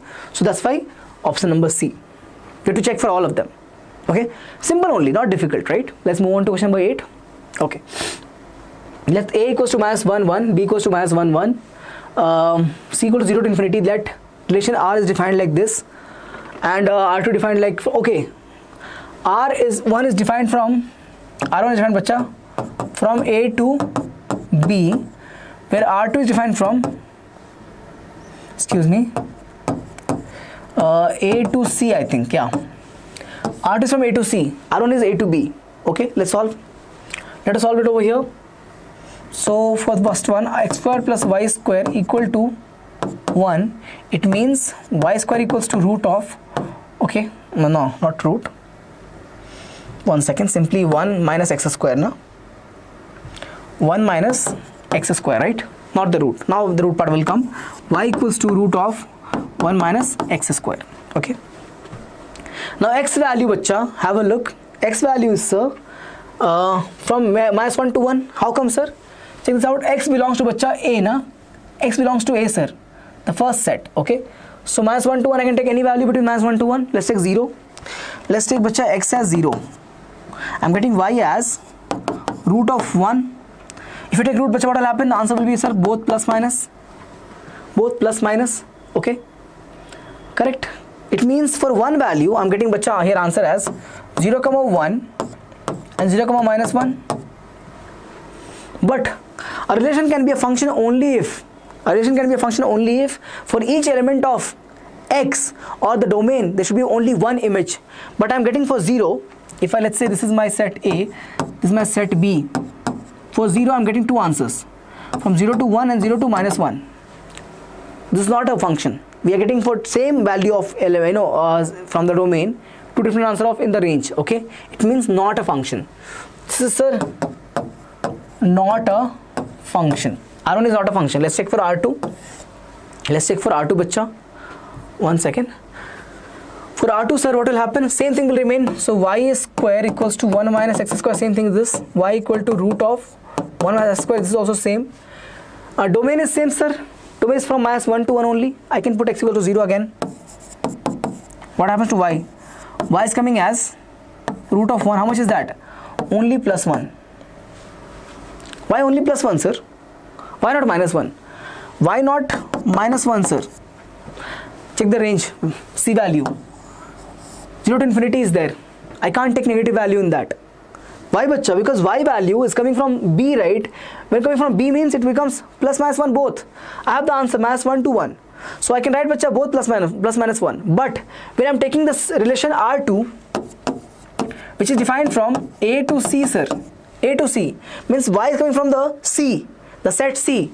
Set C doesn't have a negative value, right? The element y is of set C, and set C doesn't have a negative value. It's a positive value. It means I can't take negative of minus 1. Means that for x equal to 0, I have only one answer, y equal to 1. It means we have only one ordered pair, sir. 0, 1, which is a unique ordered pair. It means that, bacha, what? It means that is going to be a function. So answer is R2 defines a function from A to C. Got it? It's a very, very good question. R2 is a function, but R1 is not a function, because we are getting two different images of the same element in domain. Whereas in this case, for element A, for the set A, and for set C, which I am getting unique values. For 0, I am getting only one value, which is 1, not minus 1. Why is that? Because C is not a negative number. C doesn't have a negative value in it. Only positive numbers and 0. Please check. Excellent question. Very, very good question. Okay. Have a doubt? Let me know in the comment section. I'll move on with the questions. Question number 9 now. Yes. If the domain of the function fx equals to x square minus 6x plus 7 is this, then the range. Can you factorize this, sir? We can't factorize it. We can't factorize this. So we can't solve it like that. We're looking for range, right? Right, y equals to. What we can do here, bacha, is very interesting here. Check this out. I have x square term. I have 2ab term. How come, sir? 2 into 3 into x. Correct? So I can make perfect square. X square minus 2 times of 3 times of x. It means what is b value? 3 square. B square is 3 square. Adding extra means subtract extra. Correct, na, sir? I need the 3 square to make perfect square, sir. My requirement, I cannot just add anything. I have to remove that. So minus 3 square plus 7, because given in the question. It makes x minus 3 the whole square plus 2. Sorry, minus 2. Excuse me. My mistake. Minus 2, sir. Why minus 2, sir? Minus 3 square, bacha, is minus 9 plus 7. Minus 9 plus 7. Minus 9 plus 7 is minus 2. Yes. Bring this value over here. We are looking for, bacha, range, right? Okay. So bring this value over here. It becomes y plus 2 equals to x minus 3 the whole square. So I can get this as x minus 3 equals to root of y plus 2. Think about it. Can this root be negative? This is the real part. This is the imaginary is going to become. If I take y as negative, it means very simply, sir, y plus 2 has to be always greater than or equal to 0. Greater than or equal to 0, sir. It means, bacha, what? Y has to be greater than or equal to minus 2. Right, sir? It means, bacha, minus 2 to infinity. Simple. Again, excellent question. A very good question. Answer is option A. But is it difficult, sir? Excellent question, but difficult, sir? Not difficult. Not difficult at all. Excellent question, but not difficult at all. Okay. Question number 9A. Option is A. Please check. How did I get this? I'm looking for the constant on y. How come, sir? We're looking for range, right? So that's why we got the root part over here. Constraint on y. What is that? Greater than always equal to minus 2. Greater than equal to always minus 2. It means greater than minus 2 means minus 2 to infinity. Option A is correct. Moving on to question number 10. If fx equals to, if f of x plus 1 by x equals to x square plus 1 by x square minus 1, then find the value of f of x. This is a very simple question. If you understand the concept of the functions properly, know this, I can replace any function. If let's say I have fx equals to e power x, can I not write this as f of t equals to e power t? Right? What I'm trying to mean is, if I can somewhat make this into a function where I can exchange the variables, replace the variables, it'll make my life easier or not. Think about it. I can change the variables directly, bacha. Once I'm able to do what? Able to make this in terms of x plus 1 by x, this whole thing, which I can do that because I have, sir, a square b square. All I need is minus 2ab or plus 2ab. Okay, let's have a look. I need plus 2ab because I have x plus 1 by x. So I can write this as, have a look, f of x plus 1 by x equals to, bacha, just part over here, x square plus 1 by x square. I'm going to add here 2, subtract 2 and minus 1. Why, sir? Think about it. I have x plus 1 by x, no? I want to make this whole thing in terms of x plus 1 by x so that I can replace the entire variable. Because, bacha, I cannot just replace x, na? Think about it. Can I replace only x? No, sir. I have to replace the whole thing, right? I'm replacing this whole thing by t. Correct, na? So I have to make this whole thing in terms of that. See here, x became t, sir. Agreed? Okay. So I can replace this whole thing by another variable. Okay. For that I have to need that same part over here. Okay. I have a square, x square. I have b square, 1 by x square. I need, sir, plus 2 or minus 2. Plus 2 I need, sir, because, bacha, I have to make plus whole square, na? Combine these three together. Adding plus 2 means I have to remove that minus 2 as well. So that's why minus 2, minus 1. Minus 1 is given in the question. Okay.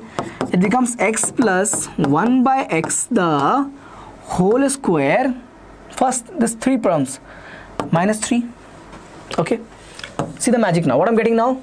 F of x plus 1 by x equals to x plus 1 by x the whole square minus 3. Sir, I can write the variable, anything. So simply take, bacha, x plus 1 by x as t, sir. This will become, bacha, f of t equals to, how much is that, sir? T square minus 3. Sir, I can write t as x also, na, sir? I can write t as x also, na, sir? Write it. It will become, sir, f of x equals to x square minus 3. Sir, why not here only? You can write here only. If you want, you can write here directly. X plus 1 by x equals to x. I'll tell you what.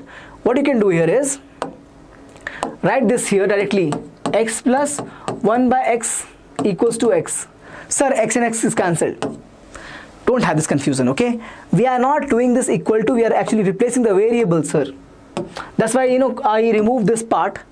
That's why I removed this whole thing with another variable t to get rid of any confusion as such. Because a lot of students are watching me, okay? They should not be having this doubt. Why sir did that, okay? So what I did, bacha, over here is, I didn't want to have that confusion, x and x is cancelled, sir. That's why, actually what we're doing here is, replacing this x plus 1 by x as x, okay? So what we can do instead is, replace with another variable t, get the function in terms of t, and write that again, t in terms of x. That makes sense? Whichever is easier for you, use that. Whether this format is okay, x plus 1 by x is x, then write directly this from here to here. If not okay, then bacha, use t and get a bridge. Your choice of answers. Answer is, bacha, C option. Option C, sir. Okay, I hope this is clear. Moving on to question number 11 now.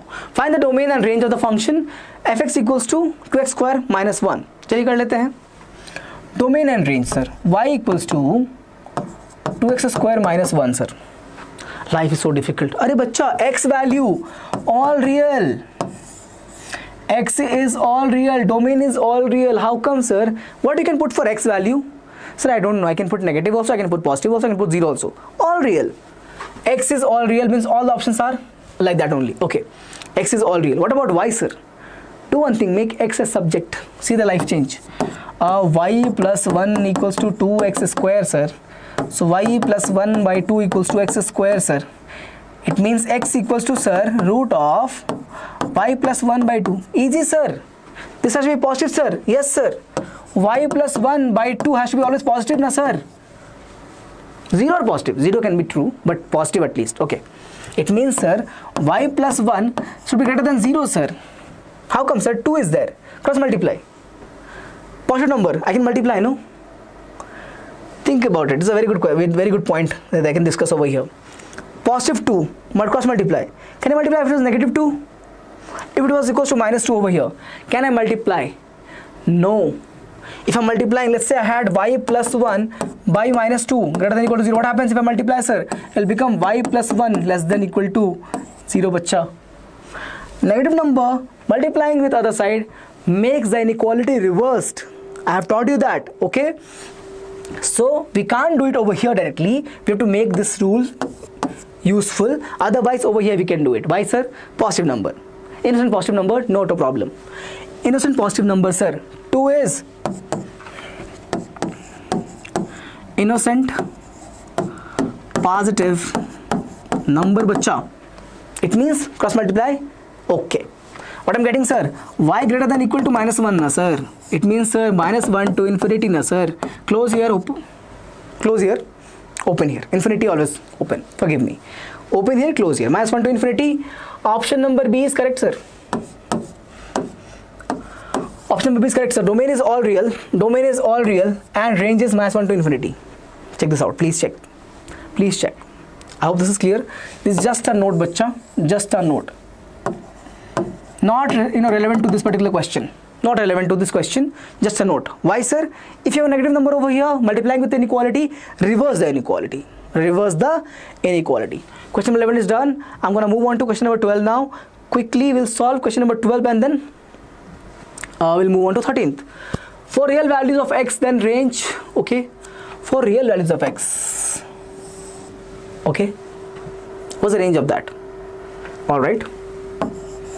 Y equals to, interesting question, sir. Very interesting question. I'll tell you why interesting. Because looking at this question, what will happen? No, you'll have urge to write it this in terms of x plus 1 the whole square, x minus 1 the whole square. No, we can't do that. There's a minus sign over here, so we can't do that. What we can do is then you're gonna write it this as plus 1 minus 1. Then we can do, sir, x plus 1 the whole square by x plus 1 the whole square minus 2. Again, not useful. Why do that? Okay. I know this. You will have this urge only to make perfect square to make some more sense to the question. But check the statement first. They are asking, bacha, real values of x. For x to be real, find the value of y. I'll repeat. For x to be real, find the value of y. Why, sir? Range is what, sir? Y only, na, sir. I'll repeat. For all values, real values of x, find y, sir. How can x be real, sir? We have learned only one way. What is it? Quadratic equation. Let's solve it. Cross multiply. Y times of x square plus 2x minus 1 equal to x square plus 2x plus 1. Yes, sir, making sense now. Sir, if I make a quadratic equation in x, I'll repeat, if I make a quadratic equation in terms of x, sir, then I can check the real roots of x. Right, and from there I might have something, because I am looking for real values of x, sir.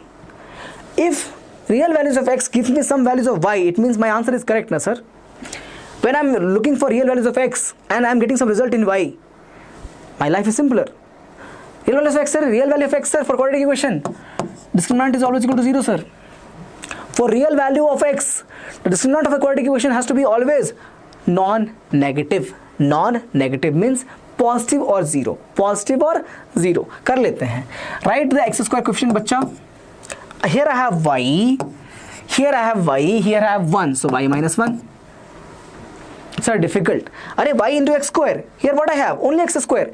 Taking x square common, y left here, nothing means 1 left here, so minus 1. Y minus 1, bringing this on this side makes minus 1. Simple.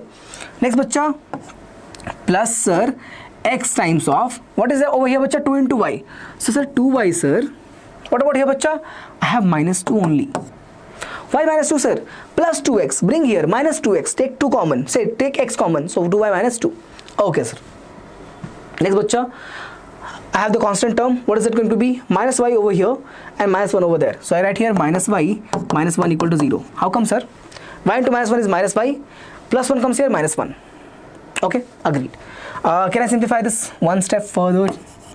X square y minus 1 plus x times of 2 times of y minus 1, okay, minus y minus 1, no, y plus 1, y plus 1. So I'm taking minus 1 common, so y plus 1. All agreed? Okay, let's move on now. For x, what is it happening sir? For real values of x bachcha, what is happening? D has to be greater than equal to 0. What is D value sir? D value is b square minus 4ac has to be equal greater than equal to 0. What is b square sir? This value sir. So means 2 times of y minus 1 the whole square minus 4 times of a y minus 1 times of c. How much is that bachcha? Minus sign is there, which makes it positive. Sir, I have a minus sign over here. 4ac minus will become positive sir, so correct. Right here plus 1. I hope no doubt whatsoever. What I've done, minus c was negative number, minus y plus 1 multiply with this minus sign becomes positive sir. Clear na? Not a problem at all. Okay, can I make my life easier a little bit? Take y plus 1 common sir, sorry, y minus 1 common sir, y minus 1 common sir. What I'm getting over here, check this out sir, it will become 2 square na, so 4 times of y minus 1 sir. Why not whole square bachcha? Sir, square of 2 is 4, square of y minus 1 is y minus 1 the whole square sir. No, I've taken this part common. Check this out, check this out.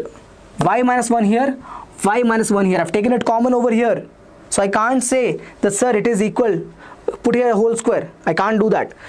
Plus 4 times of y plus 1. Excellent problem. Please have a look. I'm gonna write this in the next slide. I'm gonna write it over here, y minus 1 over here.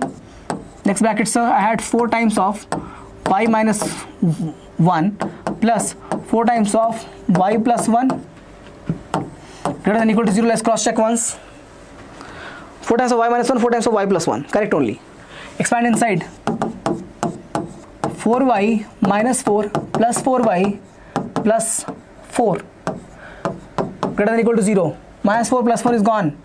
So what I'm getting here, y minus 1 times of 8y greater than equal to 0. Two options I'm getting bachcha. Two options sir, what is that? I'm getting here y equal to 0 or y equal to 1. Positive I want, right? Right? Okay. So minus infinity to 0, open, closed, union, this is 1, right? 1 to infinity. An option like this? First option is correct, sir. This is okay, right? This is okay, no? This method is okay, right? Baby curve method. Start on positive sign over here. Check the positive sign. Sign over here, sir, positive. That's a plus sign. Okay. Alternate sign, because 1 is coming only once, so alternate sign change will be there.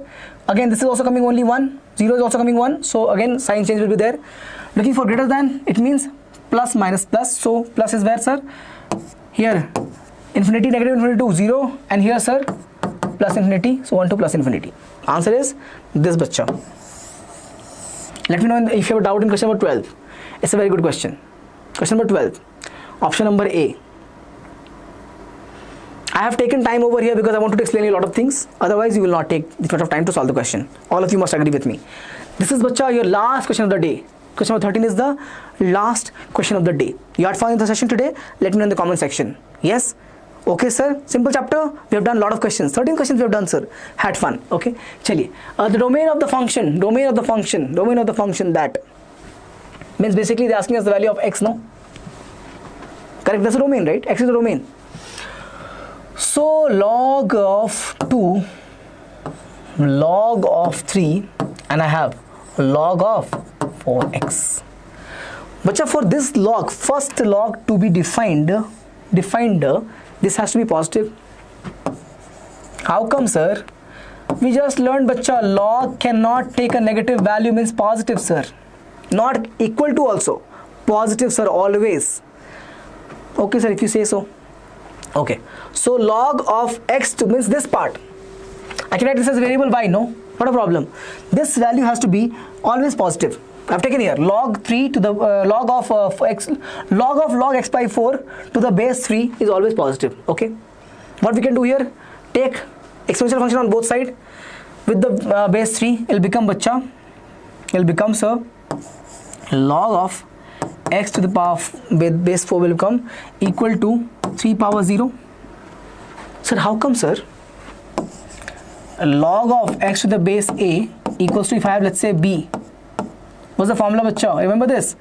X equals to a power b. Yes or no? That's the property of log exponential function. That's how we can, change them in between them. Base remains, x becomes free, and power will be b. Okay, same here. What is that going to be, sir? Log of x to the base 4 greater than 3 power 0, 1, sir. Greater than 3 power 0, 1, sir. Again, bacha, same property. X greater than 4 power 1, sir. Same property, sir. This time I'm taking with x, bacha. Taking x as it is, 4 power 1, sir. How much is that, bacha? X greater than 4, sir. Greater than 4 till what point, sir? Infinity. Answer is, bacha, 4 open to infinity. Why open, sir? Not equality sign here. Why not equality, sir? Because not equal to 0. This is same thing coming from here to here. From here to here. Not equal to 0. That's why not equal to 4. So 4 to infinity. All of you agree? Yes. Answer is option number B. I can show you over here. Take log 4 to 4. What is the answer, bacha? Log 1. This will become 1. Okay. This is 1 means log of this will become, bacha, 0. 0 means, sir, I can't define now. Correct now? If I put here 4, it will become 0, sir. This part will become 0, sir. Can I find log for 0 value? We can't, sir. Hence, undefined. That's why we can't take x as 4. We can't take x as 4. That's why x is equal to 4 is open, sir. Question number 13 is done. Good question. Simple but good question. Okay. Chaliye. We define the name, right? Trigonometry. So using the word trigonon and metron. Okay. So trigonon means what? Stands for 3 angles, and metron means the measure.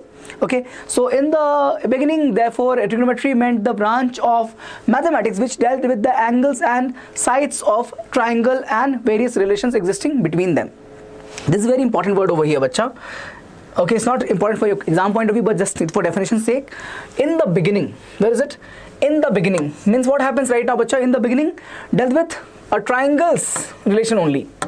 Okay, that's what we understood it to. But now we can, that we can deal with to find the, bacha, for certain different identities, certain with respect to, we also use this ratios with respect to your circles. Okay, we use all of that now. Okay, so we are having more applications of trigonometry right now. But in the beginning, we used to deal with only the relation to create, bacha, for right angle triangle, relation between sides to the angles, right? So we have to see what are the different parameters over here. So of course, as the name suggests, we'll have a relation between sides and angles. So we'll learn about how can we relate little bit. Chaliye.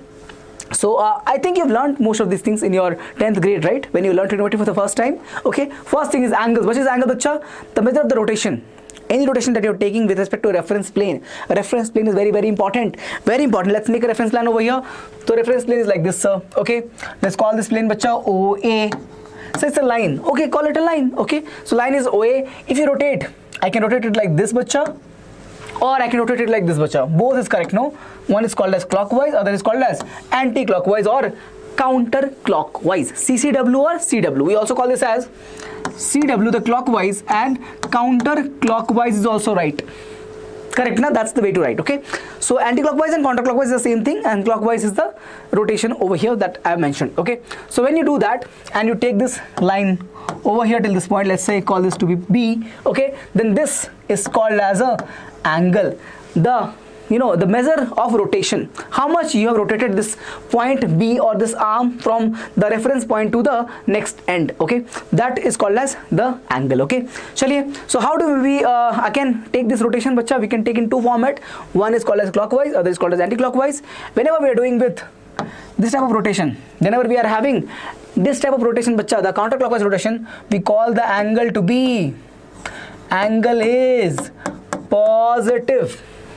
Whenever we have dealt with or when we are dealing with anti-clockwise rotation, we call the angle is positive, okay? And when we are dealing with bacha clockwise, we say angle is negative. Angle is negative. Is that clear? That's all that matters in this anti-clockwise and clockwise angles, okay? Now next on, measure of an angle. What is the meaning of that? How do we measure the angle, bacha? Of course, the swept region we'll look for, okay? The swept region. How much is the region swept, okay? Is it area? It's not area. It's a different physical quantity, okay? So we can measure it with help of two measures. What is it called as? Degree measure or radiation measure, okay? What does this measure means? Amount of rotation. How much is the rotation, bacha? So we can measure it in two methods, either in degrees or radians. On degrees or radians, how we write it, bacha? Either degrees or radians, we write it as C. Circular. Why C, sir? Circular rotation measure, okay? Because we use here circular principle. It's called a circular measure of angles, okay? Chaliye. Let's move on to few notes that we have. Circumference of a circle of a radius 1 unit is 2 pi. Won't you agree? Sir, 2 pi r, if r is 1 unit, is 2 pi into 1 only, na sir. It means 2 pi only, na sir. Is it a problem? No, sir, okay? Thus, one complete revolution of the initial side subtends an angle of 2 pi radians or not? 2 pi radians or not? Yes, sir, of course. Correct, no? Basically from here to here, if you are rotating like this, how much angle is that, bacha? This angle would be 2 pi. We also call it as 360 degrees in the degree measure, okay? Chaliye. So we call from here pi radians equals to 22/7. You know these conversions? Just recalling these concepts, okay? Please have a note of this. How can you get these notes, bacha? I hope you've joined the WhatsApp channel. If not, join it right away. You'll get this note delivered in the WhatsApp channel itself, okay? So relation between degree and radian, we know this. If you don't want to remember all of this, just remember this. 180 degree equals to pi. That's more than enough. Pi radians, okay? Of course.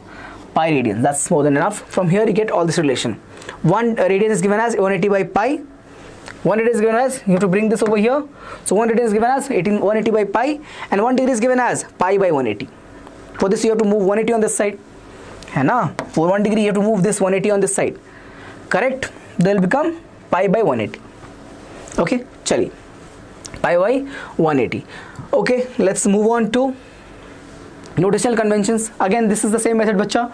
Looking, if you have this value given, you're looking for this value, multiply pi by 180. If the degree measure is given, multiply like this. Same thing is written over here, pi by 80. For the degree measure is given, okay, you'll get the radian. Check this out. What is the unit? Radian, sir. Whenever you have a radian measure given, multiply with 180 by pi. You'll get what, bacha? Degree measure. Please check.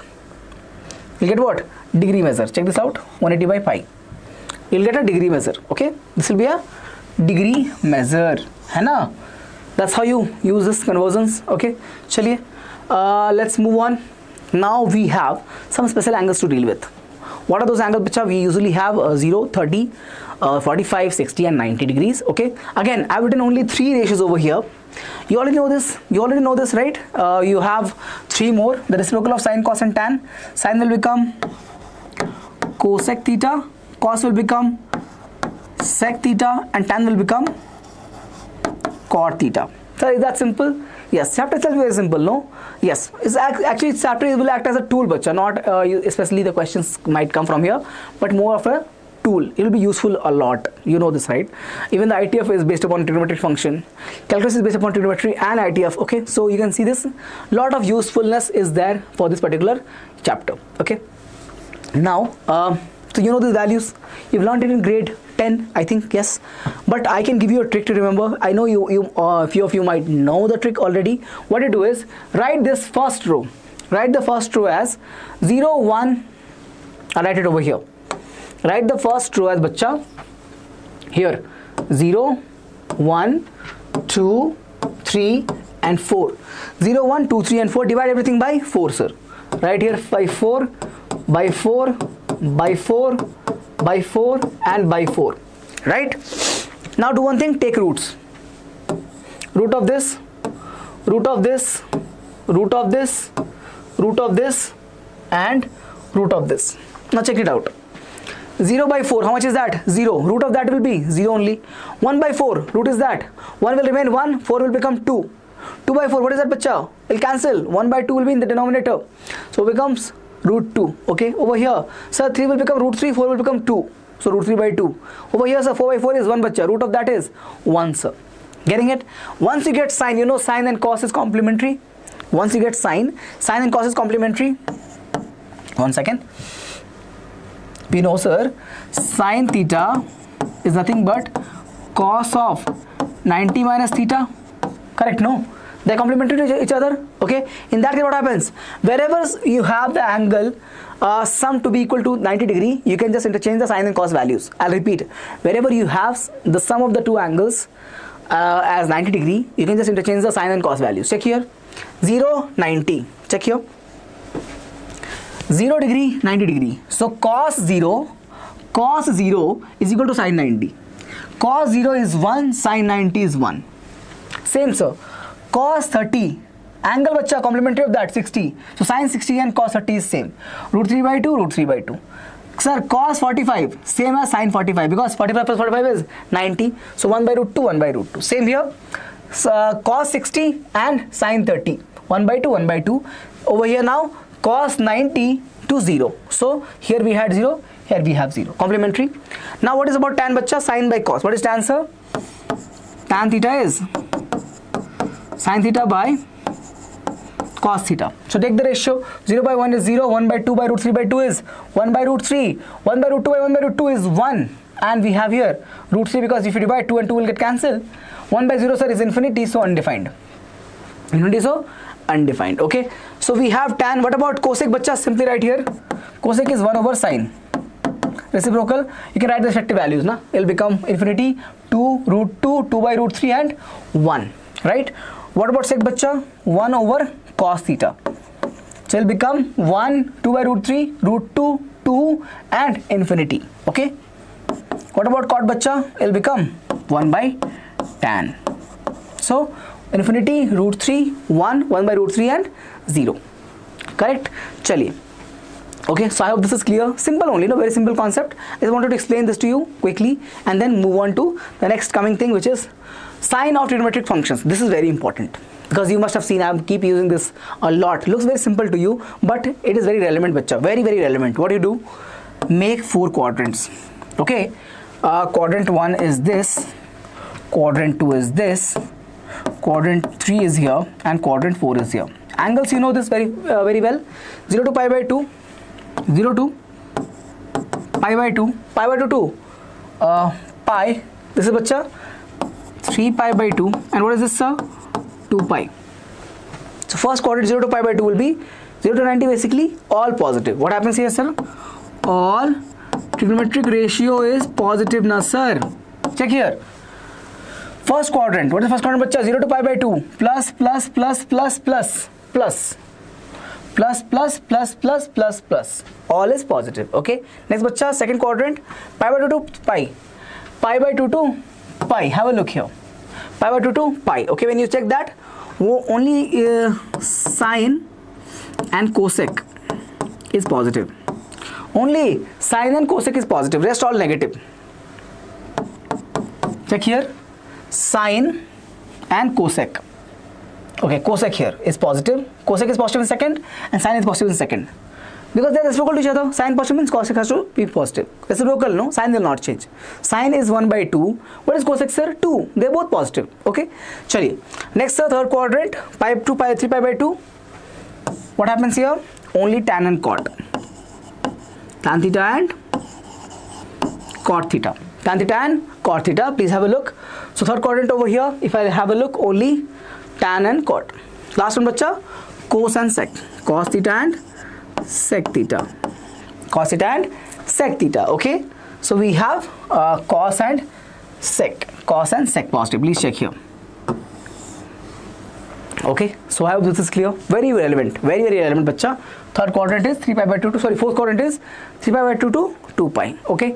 Chaliye, 270 to 360. Next, domain and range of trigonometric functions. I'll draw few functions for you. I have already taught you this when I was teaching you ITA, but I'll still draw it. Let's see how it works out. Y equal to sin x, sir, means sine function. What happens over here? Domain, bacha, all real. Range, sir, minus 1 to 1. Make it here. Minus 1 and 1. Okay. How are you gonna solve this? Like this. Like this. That's your function. That is your sine function. What is it called as? Y equals to sin x. Y equals to sin x is the graph of, this is the graph of the function. What is the values over here? This is 0, bacha. This is going to be pi. Okay. This is going to be, excuse me. Oh, this is not sin x, right? Yes, this is not sin x, sir. This is cos x, bacha. Forgive me. I drew cos x. You know, I wanted to draw actually sine, but I drew cos x by mistake. My bad. Let me draw the sine now. So it will be like this, bacha, actually. Okay, it will be like this. Please have a look. So it will be, bacha, here. Peak will be at pi by 2. You'll have pi over here. You'll have 3 pi by 2 over here. And you'll have 2 pi over here. So you can see this point will again, this point, if I mark it over here, this particular point is going to repeat after this point. Means the repetition will come after 2 pi. That's why they're saying sin x repeats after interval of 2 pi. After interval of 2 pi. Okay. So range is going to be what, bacha? Minus 1 to 1. This is going to be, sir, minus 1. This is going to be, sir, plus 1. Okay. So minus 1 to 1. Okay. Chali. This is your domain and range. I hope this is clear. All right. Please check. Simple graph, very simple, not difficult. After doing so much of PU2 preparation, graphs and all, this looks very simple. It is simple. Okay, great. So this is clear. Moving on to cos x. I drew the graph of cos x already. I'll just draw the same thing over here. So cos x, bacha, will look like this. Okay. Okay. This is negative of x, this is going to be plus x. Okay, this is y, this is y dash or negative y, whatever you want to call. Over here, bacha, 0. Here I have, sir, pi by 2. Here I have, sir, pi. Here I have, sir, 3 pi by 2. Here I have, sir, 2 pi. Okay, this is 2 pi, sir. This is 2 pi. Clear now? All right, sir. What is that going to be? Minus pi by 2. And this is, sir, minus pi. This is minus pi. Please check. Please check. Okay. So what we are getting over here, sir? We are getting, again, you can see this point. This point over here. This peak over here will repeat after this. So again, this is coming after how many parts? 0 to 2 pi, no? So again, the cos x repeats after interval of 2 pi. Means same graph will repeat. After this, what will happen? I'll cut this off and again start from here. Correct now? Same over here. This will, bacha, is going to be repeating from here to here. Please check. Please check. Cos x, the periodicity is, this is going to be periodic in 2 pi. Periodic in the interval of 2 pi. Clear? That's what the meaning of the repeat, What is the meaning of repetition? Periodicity. Okay. So please check. This is done. Moving on to tan x. Chaliye. So we'll draw this. We have, bacha, the domain and range, right, over here. The domain is, bacha, all real, range is also same. Minus 1 to 1. This is, bacha, my plus 1, this part. This is going to be, this part is going to be, sir, minus 1, okay. So minus 1 to 1. Range is minus 1 to 1. Okay, what about this bacha? So I'll have, check this out, very interesting. Okay, okay, again you'll have bacha this. Okay, this side also you'll have like this only. It'll continue like this, please check. Okay, over here as well, if you want you can draw it like this. Over here as well there's going to be, now what are the intervals, what are the values over here? This is a 0, this is going to be sir pi by 2, this is going to be sir pi, 3 pi by 2, okay, and this is going to be sir 2 pi, okay, and like that. Okay, now you can see the repetition is coming bacha after pi only. How come sir? Please have a look. This part repeat after pi only, repeats after pi only. That's why periodicity is in the interval of only pi. It's periodic in the interval of pi. What is the period bacha? The period is pi sir. Period is pi. Okay, what happens at this point is not going to be like this. It's going to be like this. Okay, it's going to be non-touching. It will never touch. So 1 second, I will just make this change a little bit. This will not be like this. Okay, I can draw it again. Let me make it better. It should be like this bacha. Okay, it will never touch. It will never touch. So at pi by 2 the function is not defined. Function is undefined. We know this now. We're getting this value as infinity. This is bacha y equal to tan x. See, in the domain you don't have odd multiples of pi by 2. 2n plus 1 sir. 2n plus 1 is odd number, no? 2n plus 1 is odd number. 2n is an even number, plus 1 means odd number. So at odd multiples of pi by 2, what is there? What it means? Odd multiples of pi by 2, tan x is undefined. Is undefined. Okay? Infinity basically. Please have a look. Okay, I hope this is clear. Now the last three. Cot bacha is basically reciprocal of tan, comes like this. Inverse bacha, over here we at pi by 2 and at multiple of pi by 2 it was undefined. Now it becomes 0 over here, please check. It becomes 0 over here. What is the meaning of undefined sir? It's going to be 1 by 0, no? If you take reciprocal it will become 0 by 1, right? Yes. So basically what you're gonna get, check this out, 0 na?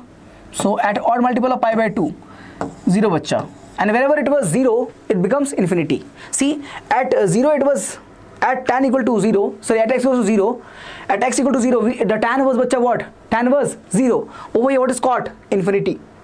Check this out. So what happens is, at the even multiples of pi by 2, which where the tan was 0, cot is infinity. Why sir? Because tan and cot are reciprocal to each other.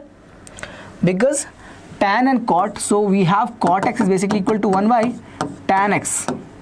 So wherever tan x was equal to 0, what happened to bacha cot? 1 second. Whenever tan x was equal to 0, what happened to cot x? It became infinity. And whenever tan x was actually equal to infinity or going to infinity, we'll say cot x is becoming equal to 0. That's why at odd multiples, in the case of tan, odd multiples, it is coming a bacha infinity. Check here. Pi by 2, 3 pi by 2, 5 pi by 2 here sir, minus pi by 2, okay, like that. Okay, at odd multiples of pi by 2, it is becoming infinity. But in this case, at odd multiples of pi by 2, it's becoming 0. Whereas, at the even multiples, basically 0, pi, 2 pi like that, what happened bacha? It is becoming 0 in the case of tan. Over here what we have, in the case of cot, it's becoming infinity. See, 0 at infinity, at pi it is again infinity, at 2 pi again it's infinity, at minus 2 pi again infinity. So making relevance. Okay, this is clear. What is the periodic bacha? The periodicity again is in the interval of pi only. Okay, so what's the period here? Period is again pi bacha. Please check. This part repeats after pi by 2 to 3 pi by 2. What's the difference over here? Pi only, no? Difference is pi only. Clear? Okay. Chaliye. Now we are going to cosec x. What is this going to be? Cosec x is bacha reciprocal of sine. So since sine was having a range of minus 1 to 1, so what will happen to the cosec bacha? It will start from 1 and go to infinity, from 1 to infinity from here, and from negative infinity to 1, from negative infinity to minus 1. right? Now for sine what we had, minus 1 to 1, no, for sine, right? What happened to cosec? Reciprocal of that, it became negative infinity to 1 and minus 1 and 1 to infinity. Okay, the graph is like this, please check. Just the ulta graph, it was like this, no? Remember this? That's the curve, that was the curve. I'll show you for the sine. This was the curve, right, for sine. That's why ulta, reciprocal. Over here as well, this was the curve, right? It became reciprocal. Clear now? So points will remain same wherever it is pi by 2. So wherever it was 0, now it will become infinity. That's why, see, sine 0 was 0. What happened to cos? So what happened to cosec? It has become infinity, bacha. It will never be equal to any value. It's undefined. Sine 0 is 0 means 1 by sine 0, sir.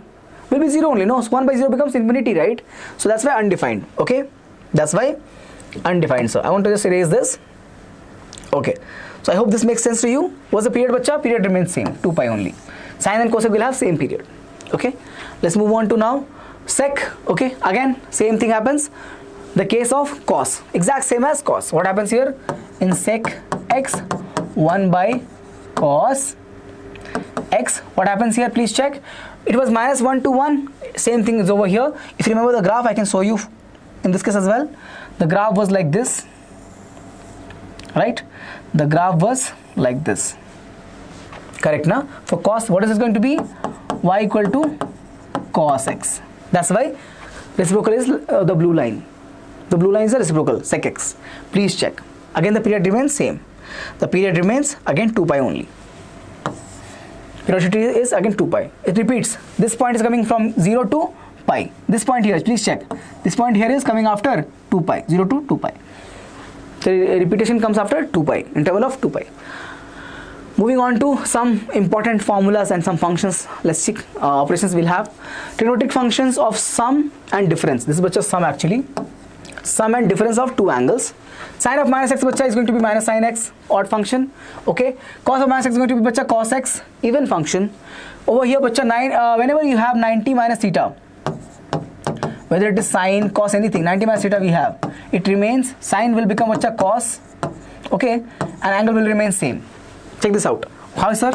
So I'll show you, sine will become cos and cos will become sine. You also have tan will become cot will become tan, and you'll have sec will become cosec and cosec will become sec. When, sir, whenever you have at odd multiples of pi by 2. Basically it means pi by 2, 3 pi by 2 and so on, 5 by 2 and so on, 5 pi by 2 and so on. Okay, so whenever you are dealing with odd multiple, so 90 is odd multiple of pi by 2, 90, okay, so 1 is there, no, 1 into 90, odd multiple, right? So whenever you have that, what happens? It will change. Sine will change to cos, cos will become sine, tan will become cot, cot will become tan, like this, please check. Cos becomes sine, sine becomes cos. Here, again, cos becomes sine, sine becomes cos. Here, sir, doesn't change. Wow, pi is even multiple of pi by 2, no? Pi by 2 into 2, how much is that? Pi. How much is that? Pi. What is it going to be? Even or odd? Even, sir. So pi is even multiple of pi by 2. Pi is even multiple of pi by 2. Check it right here. At even multiple of pi by 2, the trigonometric function does not change or remains same. Remains same, sir. Remains same, sir. Okay, the function will not change. So check here. Cos becomes cos, sine is sine, cos is cos. So there is a plus and minus sign, sir. There is a plus and minus sign. Check it out. Which quadrant, angle is in which quadrant? 90 minus x. Which quadrant, First quadrant. Sine is, cos is positive or negative in first quadrant? Sir, first quadrant all is positive, na? Sir, first quadrant all. Second quadrant is sine and cosec. This is sir tan and cot. This is sir cos and sec, sir. Check this out. First quadrant, cos becomes sine and sine is positive. This angle pi by 2 minus x. Again first quadrant, pi by 2 minus x. First quadrant, sine becomes cos because of odd multiple and positive. Right? 90 minus x, no? First quadrant. Angle is first quadrant and sine becomes cos because of odd multiple of pi by 2. Okay, over here, what is it going to be, sir? Again, odd multiple pi by 2. Cos becomes sine. What angle, sir? Where is this angle? Pi by 2 plus x. Pi by 2 plus x is in second quadrant. Pi by 2 plus x, sir. Where, bacha? Second quadrant. Pi by 2 is 90 plus some angle. Which quadrant? Second quadrant. I'll repeat. Pi by 2 plus x, second quadrant. Which? What is going to be the operation? Only sine and cos is positive. What is we are having here? Cos. Sine and cosec is positive, not cos. Second quadrant, sine and cosec is positive. Sine and cosec is positive. It means, sir, cos will become negative. Sir, cos at pi by 2 becomes sine. Cos at pi by 2, odd multiples of pi by 2. Cos at pi by 2 becomes sine. Cos becomes sine. Okay, negative because cos is negative in second quadrant. I'll repeat, cos becomes sine because at pi by 2 it will change to sine, and negative because second quadrant. Cos is not positive in second quadrant. Sine is positive in second quadrant, right? Sine is positive, not cos. Sine is positive. That's why cos is becoming minus sine. Here, sir, sine pi by 2 plus x. Sine pi by 2 plus x. Which quadrant, sir? Second quadrant, sir. So sine will become cos. First of all, sine becomes cos. How come, sir? Odd multiples of pi by 2, na, sir? Means sine will change to cos. Okay, sine becomes cos. Angle is positive, sir. How come, bacha? Second quadrant, sine is positive. Second quadrant, sine is positive. Okay. Next, bacha, cos pi minus x. Sir, cos will remain cos. Cos will remain cos. Why, sir? Pi, even multiple of x. Sorry, even multiple of pi by 2. Pi is even multiple. Pi is even multiple. What happens even multiple? Even multiple function remains same. Even multiple functions remain same. So cos remains cos. Cos remains cos. Angles are negative. Why, sir? Pi minus x. Pi is this value, no? Pi is this, sir. Pi minus x, bacha, second quadrant still. Pi plus x, third quadrant. Pi minus x, second quadrant. Check here. Pi minus x, you'll go like this only, no? Which quadrant, bacha? Second quadrant. Second quadrant means cos is negative. Only sine is positive. Second quadrant, cos is negative. That's why minus cos. Cos remain cos because of the even multiple of pi by 2. Negative because of second quadrant. Here, bacha, sine pi minus x. What happens, bacha? Even multiple of pi by 2. Sine remains sine. Pi minus x is the second quadrant angle, hence positive. Getting my point or not? Let me know in the comment section of this video that you got this part. Okay, chaliye. Again, bacha, cos pi plus x. Pi, even multiple of pi by 2. Pi is even multiple of pi by 2.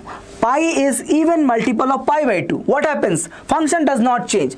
Even multiple, trigonometric function does not change. Trigonometric function does not change. Cos remain cos. Cos remain cos. Angle, bacha, negative. Why, bacha? Angle here, sir, pi plus x. Over here, third quadrant, na? Pi plus x, you'll go like this. Third quadrant. Cos is negative in third quadrant. That's why negative. Getting it or not? Getting it or not? Yes. Okay, let me know in the comment section you got it. Okay, I hope I have not confused you, but chaliye, pi plus x, sine pi plus x. Again, draw the quadrant. Pi plus x. Pi, sir, even multiple. Sine will remain sine. Plus x means third quadrant. Sine is negative here. That's why minus sine. 2 pi minus x. 2 pi is even or odd multiple of pi by 2, sir. Even multiple, sir. Think about it. Pi by 2 into 4 is how much, sir? 2 pi na, sir. Pi by 2 into 4 is 2 pi na, sir. Correct? Is 4 even or odd, sir? Even multiple. So sine will remain sine, sir. Sine will remain sine, sir. Why negative, sir? Which quadrant is this angle, bacha? Fourth quadrant. 2 pi is here na, bacha. Minus x means this quadrant. Right? 2 pi minus x means fourth quadrant. Fourth quadrant, sine is negative. Only cos and sec is positive. Only cos and sec is positive. Sine is negative here. It means negative sign. We're not talking about this sign. We're talking about this sign. Okay? Very important. Don't look at the result function. Don't look at resulting function. Look at the operating function. Okay? Excuse me. Over here also, operating function is cos. 2 pi remains cos. Which quadrant, bacha? Fourth quadrant. Which quadrant, bacha? Fourth quadrant. Fourth quadrant, cos is positive. Fourth quadrant, cos is positive. Hence positive. Hence positive. This part is clear. I said angles is very important to know where the ratios are positive. I hope you got this. Chali. Now we have some formulas we have to deal with. We'll see the formulas quickly. You don't have to worry too much about it because you have to remember the formulas anyway. That's why this chapter's formulas is very, very relevant, bacha. You can see these questions coming in, differential equations coming in, integration, everywhere. These questions will be coming. So you have to remember all the formulas without fail. Okay? Chali. First one, cos A plus B, cos x plus y, cos x, cos y minus sin x, sin y. Remember this for property, whenever you have plus, no, it will become sine. In case of cos, it remains same, bacha, cos and cos, sine and sine. Whenever it is minus, bacha, it will become plus. That's how I remember. If it is minus, it will become plus. So, and this will remain same, cos and cos. Cos and cos, sine and sine. What about this, bacha, sine x plus y? It will become sine cos with a plus sign. Sine cos with a plus sign. When it is minus, bacha, it will become sine and cos with negative sign. Change the angle, x, y, change between sine and cos. Sine x, cos y, cos x, sine y. Over here, bacha, tan x plus y, bacha, this will be plus over here and this will be minus over here. When it is minus, bacha, it will become minus and plus. Just ulta. If it is plus means it will become minus. So it will be minus so plus, plus so minus. Denominator I'm talking about. This is same. This is same, sir. Tan of x plus y will be simply tan x plus tan y upon 1 minus tan x tan y. This is, if this is minus, this will become minus, this becomes plus. I've used this formula multiple occasions. Okay, chaliye. Have a look over here. Same goes with cot. Cot is going to be reciprocal, so it will be cot x cot y minus 1 upon cot y plus cot x. So here plus means here minus. Okay, here minus means here plus. Okay, chaliye. So relevance is there. Please check the formulas and remember it. Cos 2x, bacha, you use these formulas a lot of times. All this is very, very important. Very, very, very important, bacha. These formulas are very relevant. Cos 2x is cos square x minus sin square x, which is nothing but 2 cos square x minus 1. How come, sir? Convert sin square into cos square, you're going to get 2 cos square. Right? Here, bacha, you're going to get, convert cos square into sin, it will become 1 minus 2 sin square. And also, if you have to write cos 2x into this, sometimes this is also relevant in the questions in integration. It is, it has been. I've solved this kind of questions with you. What happens is, remember the question tan inverse of root x, that question. Okay. So what happens is 1 minus tan square x upon 1 plus tan square x. This also is the same formula for cos 2x. Okay. If you have this, check this out. Sin 2x, bacha, it will become 2 sin x cos x. We know this formula. This also is very, very important. Do one thing, divide this and this. Divide this and this. Sin by cos. What will happen? Sin 2x by cos 2x. Okay. What is that going to be? 2 tan x upon 1 plus tan square x, and this is going to be 1 minus tan square x upon 1 plus tan square x. This and this is cancelled. What is the result? 2 tan x upon 1 minus tan square x. This formula for tan. Sin by cos, bacha, is going to be tan 2x equals to 2 tan x upon 1 minus tan square x. Relevant? Okay, chaliye. Please check. Relevant, sir. Over here. This makes sense to you?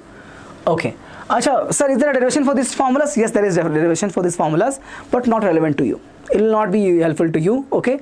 You are solving objective questions here. They never ask the derivations. So why doing all of that effort? Okay. Just remember the formulas. That's more than enough. Knowing the formula is more than enough for you. Okay. But yes, derivation is there. Derivation is there, but you use circle to get these results. Okay. Chaliye. Sin 3x is, bacha, this formula again relevant. I've solved questions like this in ITF, I think. Yeah. 3 sin x minus 4 sin cube x, and for cos 3x we have 4 cos cube x minus 3 cos x. Tan 3x, bacha, this very rarely used, but remember this formula as well. This for the first 1, 2, 3, 4, 5 formulas are very, very important.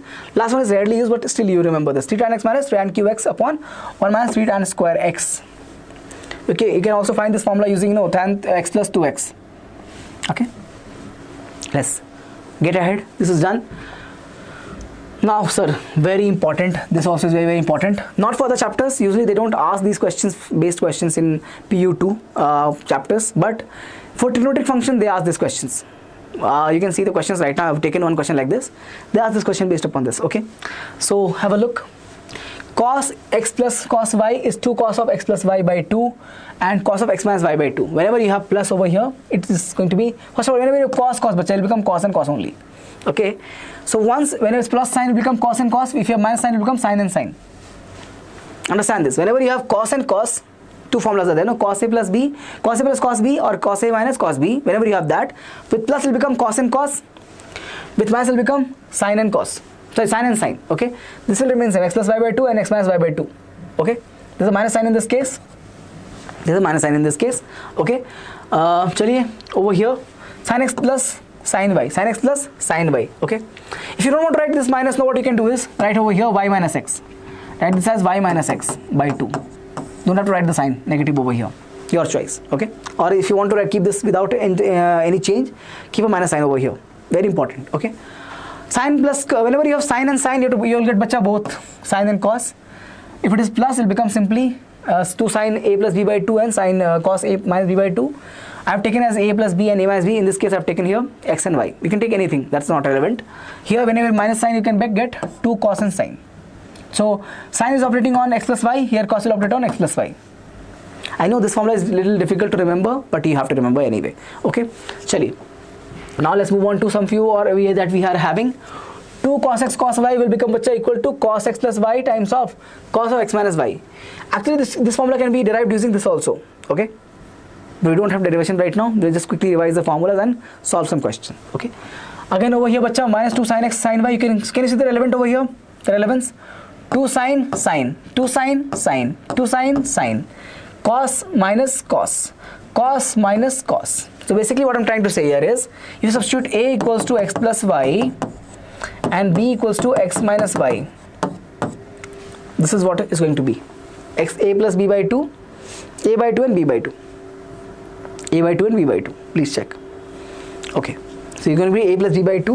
What is this going to be? A plus b by 2 and it will become a minus b by 2. Check here now. Right sir. A plus b by 2. How much bacha? How much is that going to be? X plus y plus x minus y. How much is that? Y cancels. By 2 I'm asking. So 2x by 2. How much is that? Simply x. Check this out. What is going to be? Sine of a plus b by 2. Sine of a plus b by 2. Yes or no? Right? Confusing? Don't worry about this. I know you might know this, but if you don't know, it's okay. Just remember the formula. That's more than enough. Okay? 2 sin cos y is sin a plus b, or sin x plus y plus sin x minus y. 2 cos sin y, sin x plus y minus sin x minus y. Okay? Chaliye. Now questions, bacha. I'll take some questions, solve it quickly, and then wrap up this particular session on trigonometric function. I know it has been fast, but we are having a little crunch of time. And small chapter, not that difficult. Yes, formulas are difficult to understand, some formulas, but you can spend some time on that by practicing more and more questions, and you'll get good at that. Okay. So let's solve the first question. We have sin theta equals to sin 15 plus sin 45. Okay. Find the value of the theta value. Okay, we find the theta value. Chaliye. So sir, this is going to be sin theta equals to sin a plus sin b. Okay, it will become 2 times of sin of 15 plus 45 by 2. Okay, into cos of 15 minus 45 by 2. That's the formula, right? Sin a plus sin b. Please check. Sin a plus sin b. This one. This one. To sin a plus b by 2 and cos a minus b by 2. है ना? To sin a plus b by 2 and cos a minus b by 2. Check this out. It will become 2 times of sin 60 by 2. Sin 30 degrees. 45 plus 50. 60 by 2. Okay, 30 degree. Over here, bacha, cos of minus 15 will become 15 minus 45 is minus 30 by 2 is minus 15. Okay. Check this out. It will become 2 times of 1 by 2 into it will become cos of 15 only, no sir? Not change. Cos of minus theta is cos theta, no? We just learnt it, okay? Even function. This cancels, bacha, what I'm getting here. This is sin theta, no? So sin theta equals to cos 15, right? I can write this as cos of 90 minus 75, correct, na? 15 is what, bacha? 15 is going to be 90 minus 75. 15 is 90 minus 75, sir. This angle. 15 is 90 by 75. Okay. Cos at 90 will become sine. Which quadrant, bacha? First quadrant, means positive. Compare now. Sin theta is 75, means theta is 75 degrees. Option number D is correct. Please check. Good question. Right, I said no, not relevant to other chapters, but in functions it becomes relevant with these formulas that I've given list of. Okay, moving on to question number 2, the value of 4 sin A cos cube A minus 4 cos A sin cube A based upon the identities that we have. Okay, let's do one thing, take 4 sin A cos A and 4 cos A sin, basically same thing. So take 4 sin A cos A common, sir. What happens here is I have left with cos square A minus here bacha sin square A. You know the formula now. Do one thing, break this as 2 times of 2 sin A cos A, the first one, and next one bacha this part. What is it going to be? Simply cos 2A. Right now, cos 2 minus sin square. Cos 2 minus sin square is cos 2A. Okay, great. What about this? Keep 2 as it is. It will become bacha 2 sin A cos A will becomes sin 2A and it will become cos 2A. Check the formula. 2 sin 2A cos 2A. So sin 4A. Sin 4A. Option number D is correct. Please check. Simple question. Very simple. Okay. Question number 3 now. The value of root 3 cosec 20 minus sec 20 is. Good question. This is a very good question. Let's solve it. So root 3 is cosec 20 and so let's convert into sin and cos. Root 3 by sin 20 degrees minus 1 by cos 20 degrees. Why bacha? Because formulas are there for sin and cos. That's why. Take LCM now. Sin 20 into cos 20. I get here bacha root 3 cos 20 minus sin 20. Okay. If I had 2 over here, it will become bacha formula 2 sin A cos B. Multiplying 2 means multiply 2 over here. Okay. So I get so far like this only. Let's keep it like this only. Okay. I get here bacha 2 outside. Okay. And one more thing I'm going to do. Multiply 2 over here. And in the bracket I'll multiply everything with 2. Divide everything by 2. It will become root 3 by 2 cos 20 minus sin 20 degrees by 2. Please check this out. Divided by what I have, sin 40. Please check this out. 2 sin 20 cos 20. So sin 40. Sin 220 na? 2 into 20. Sin 40. That I have.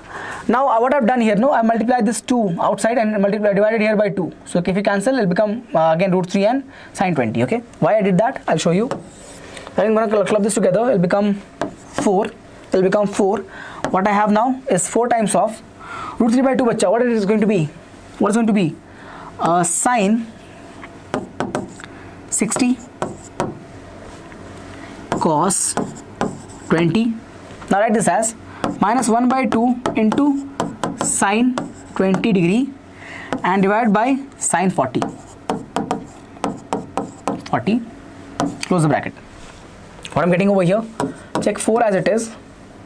It will become bacha sin 60 cos 20 minus 1 by 2, sir. So cos 60 and sin 20 divided by sin 40 degrees. Please check now. I'll keep this as 4 only. What I get? Sin A cos B cos A sin B.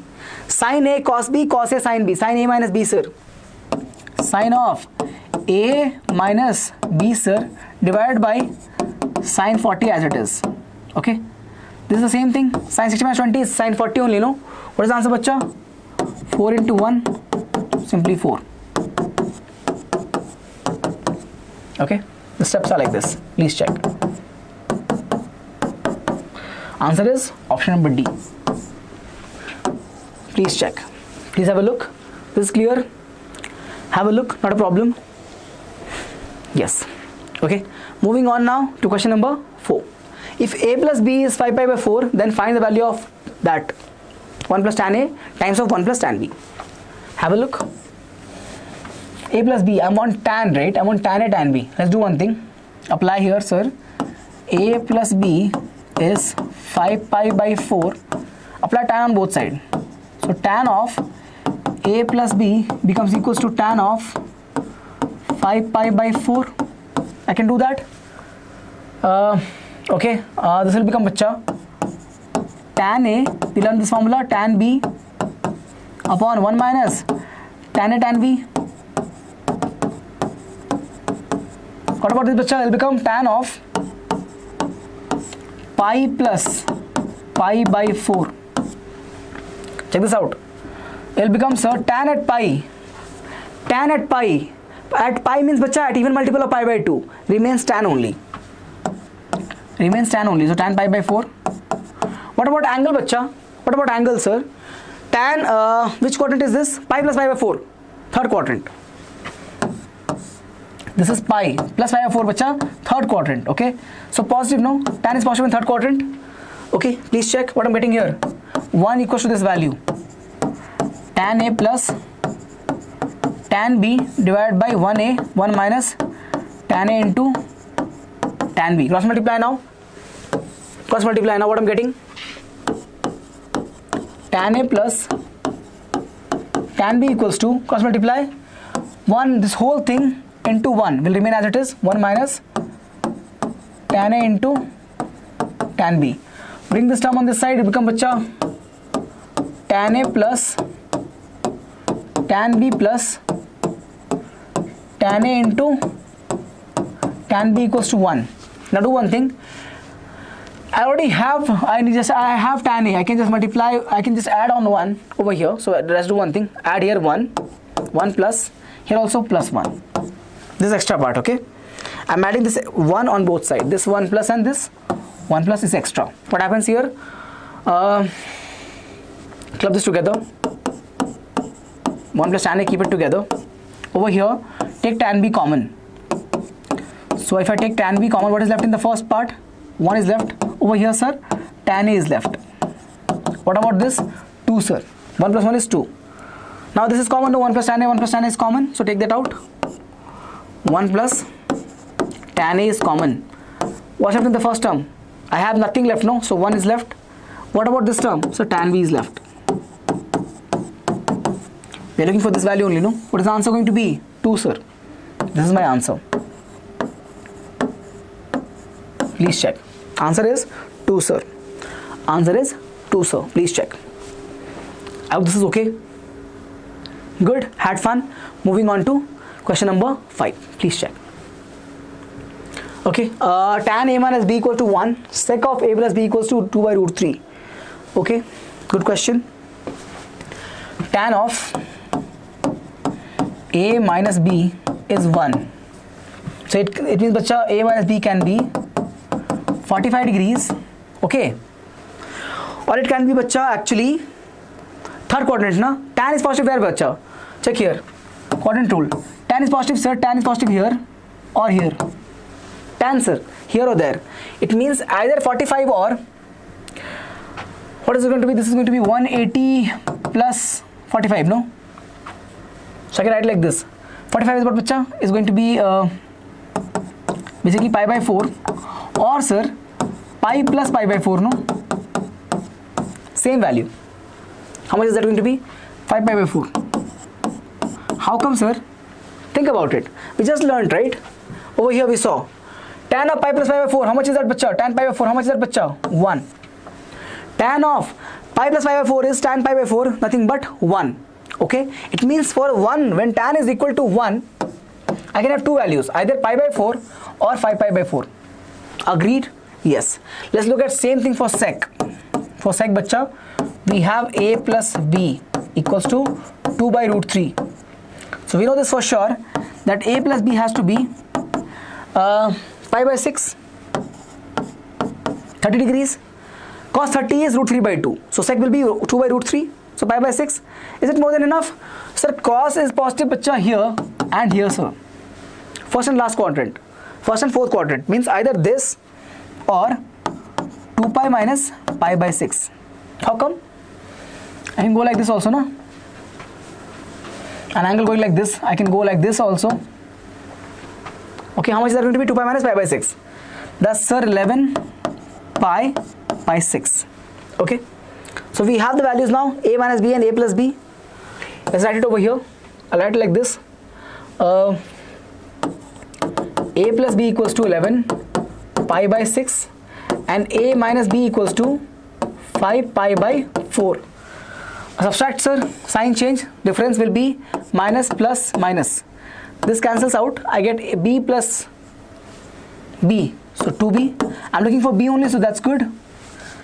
It'll become 11 pi by 6 minus 5 pi by 4. Okay, what I have, 2b equals to 11 pi by 6 minus 5 pi by 4. LCM sir, 12, LCM is 12, so 22 pi minus 4 3s are, so 15 pi, है ना?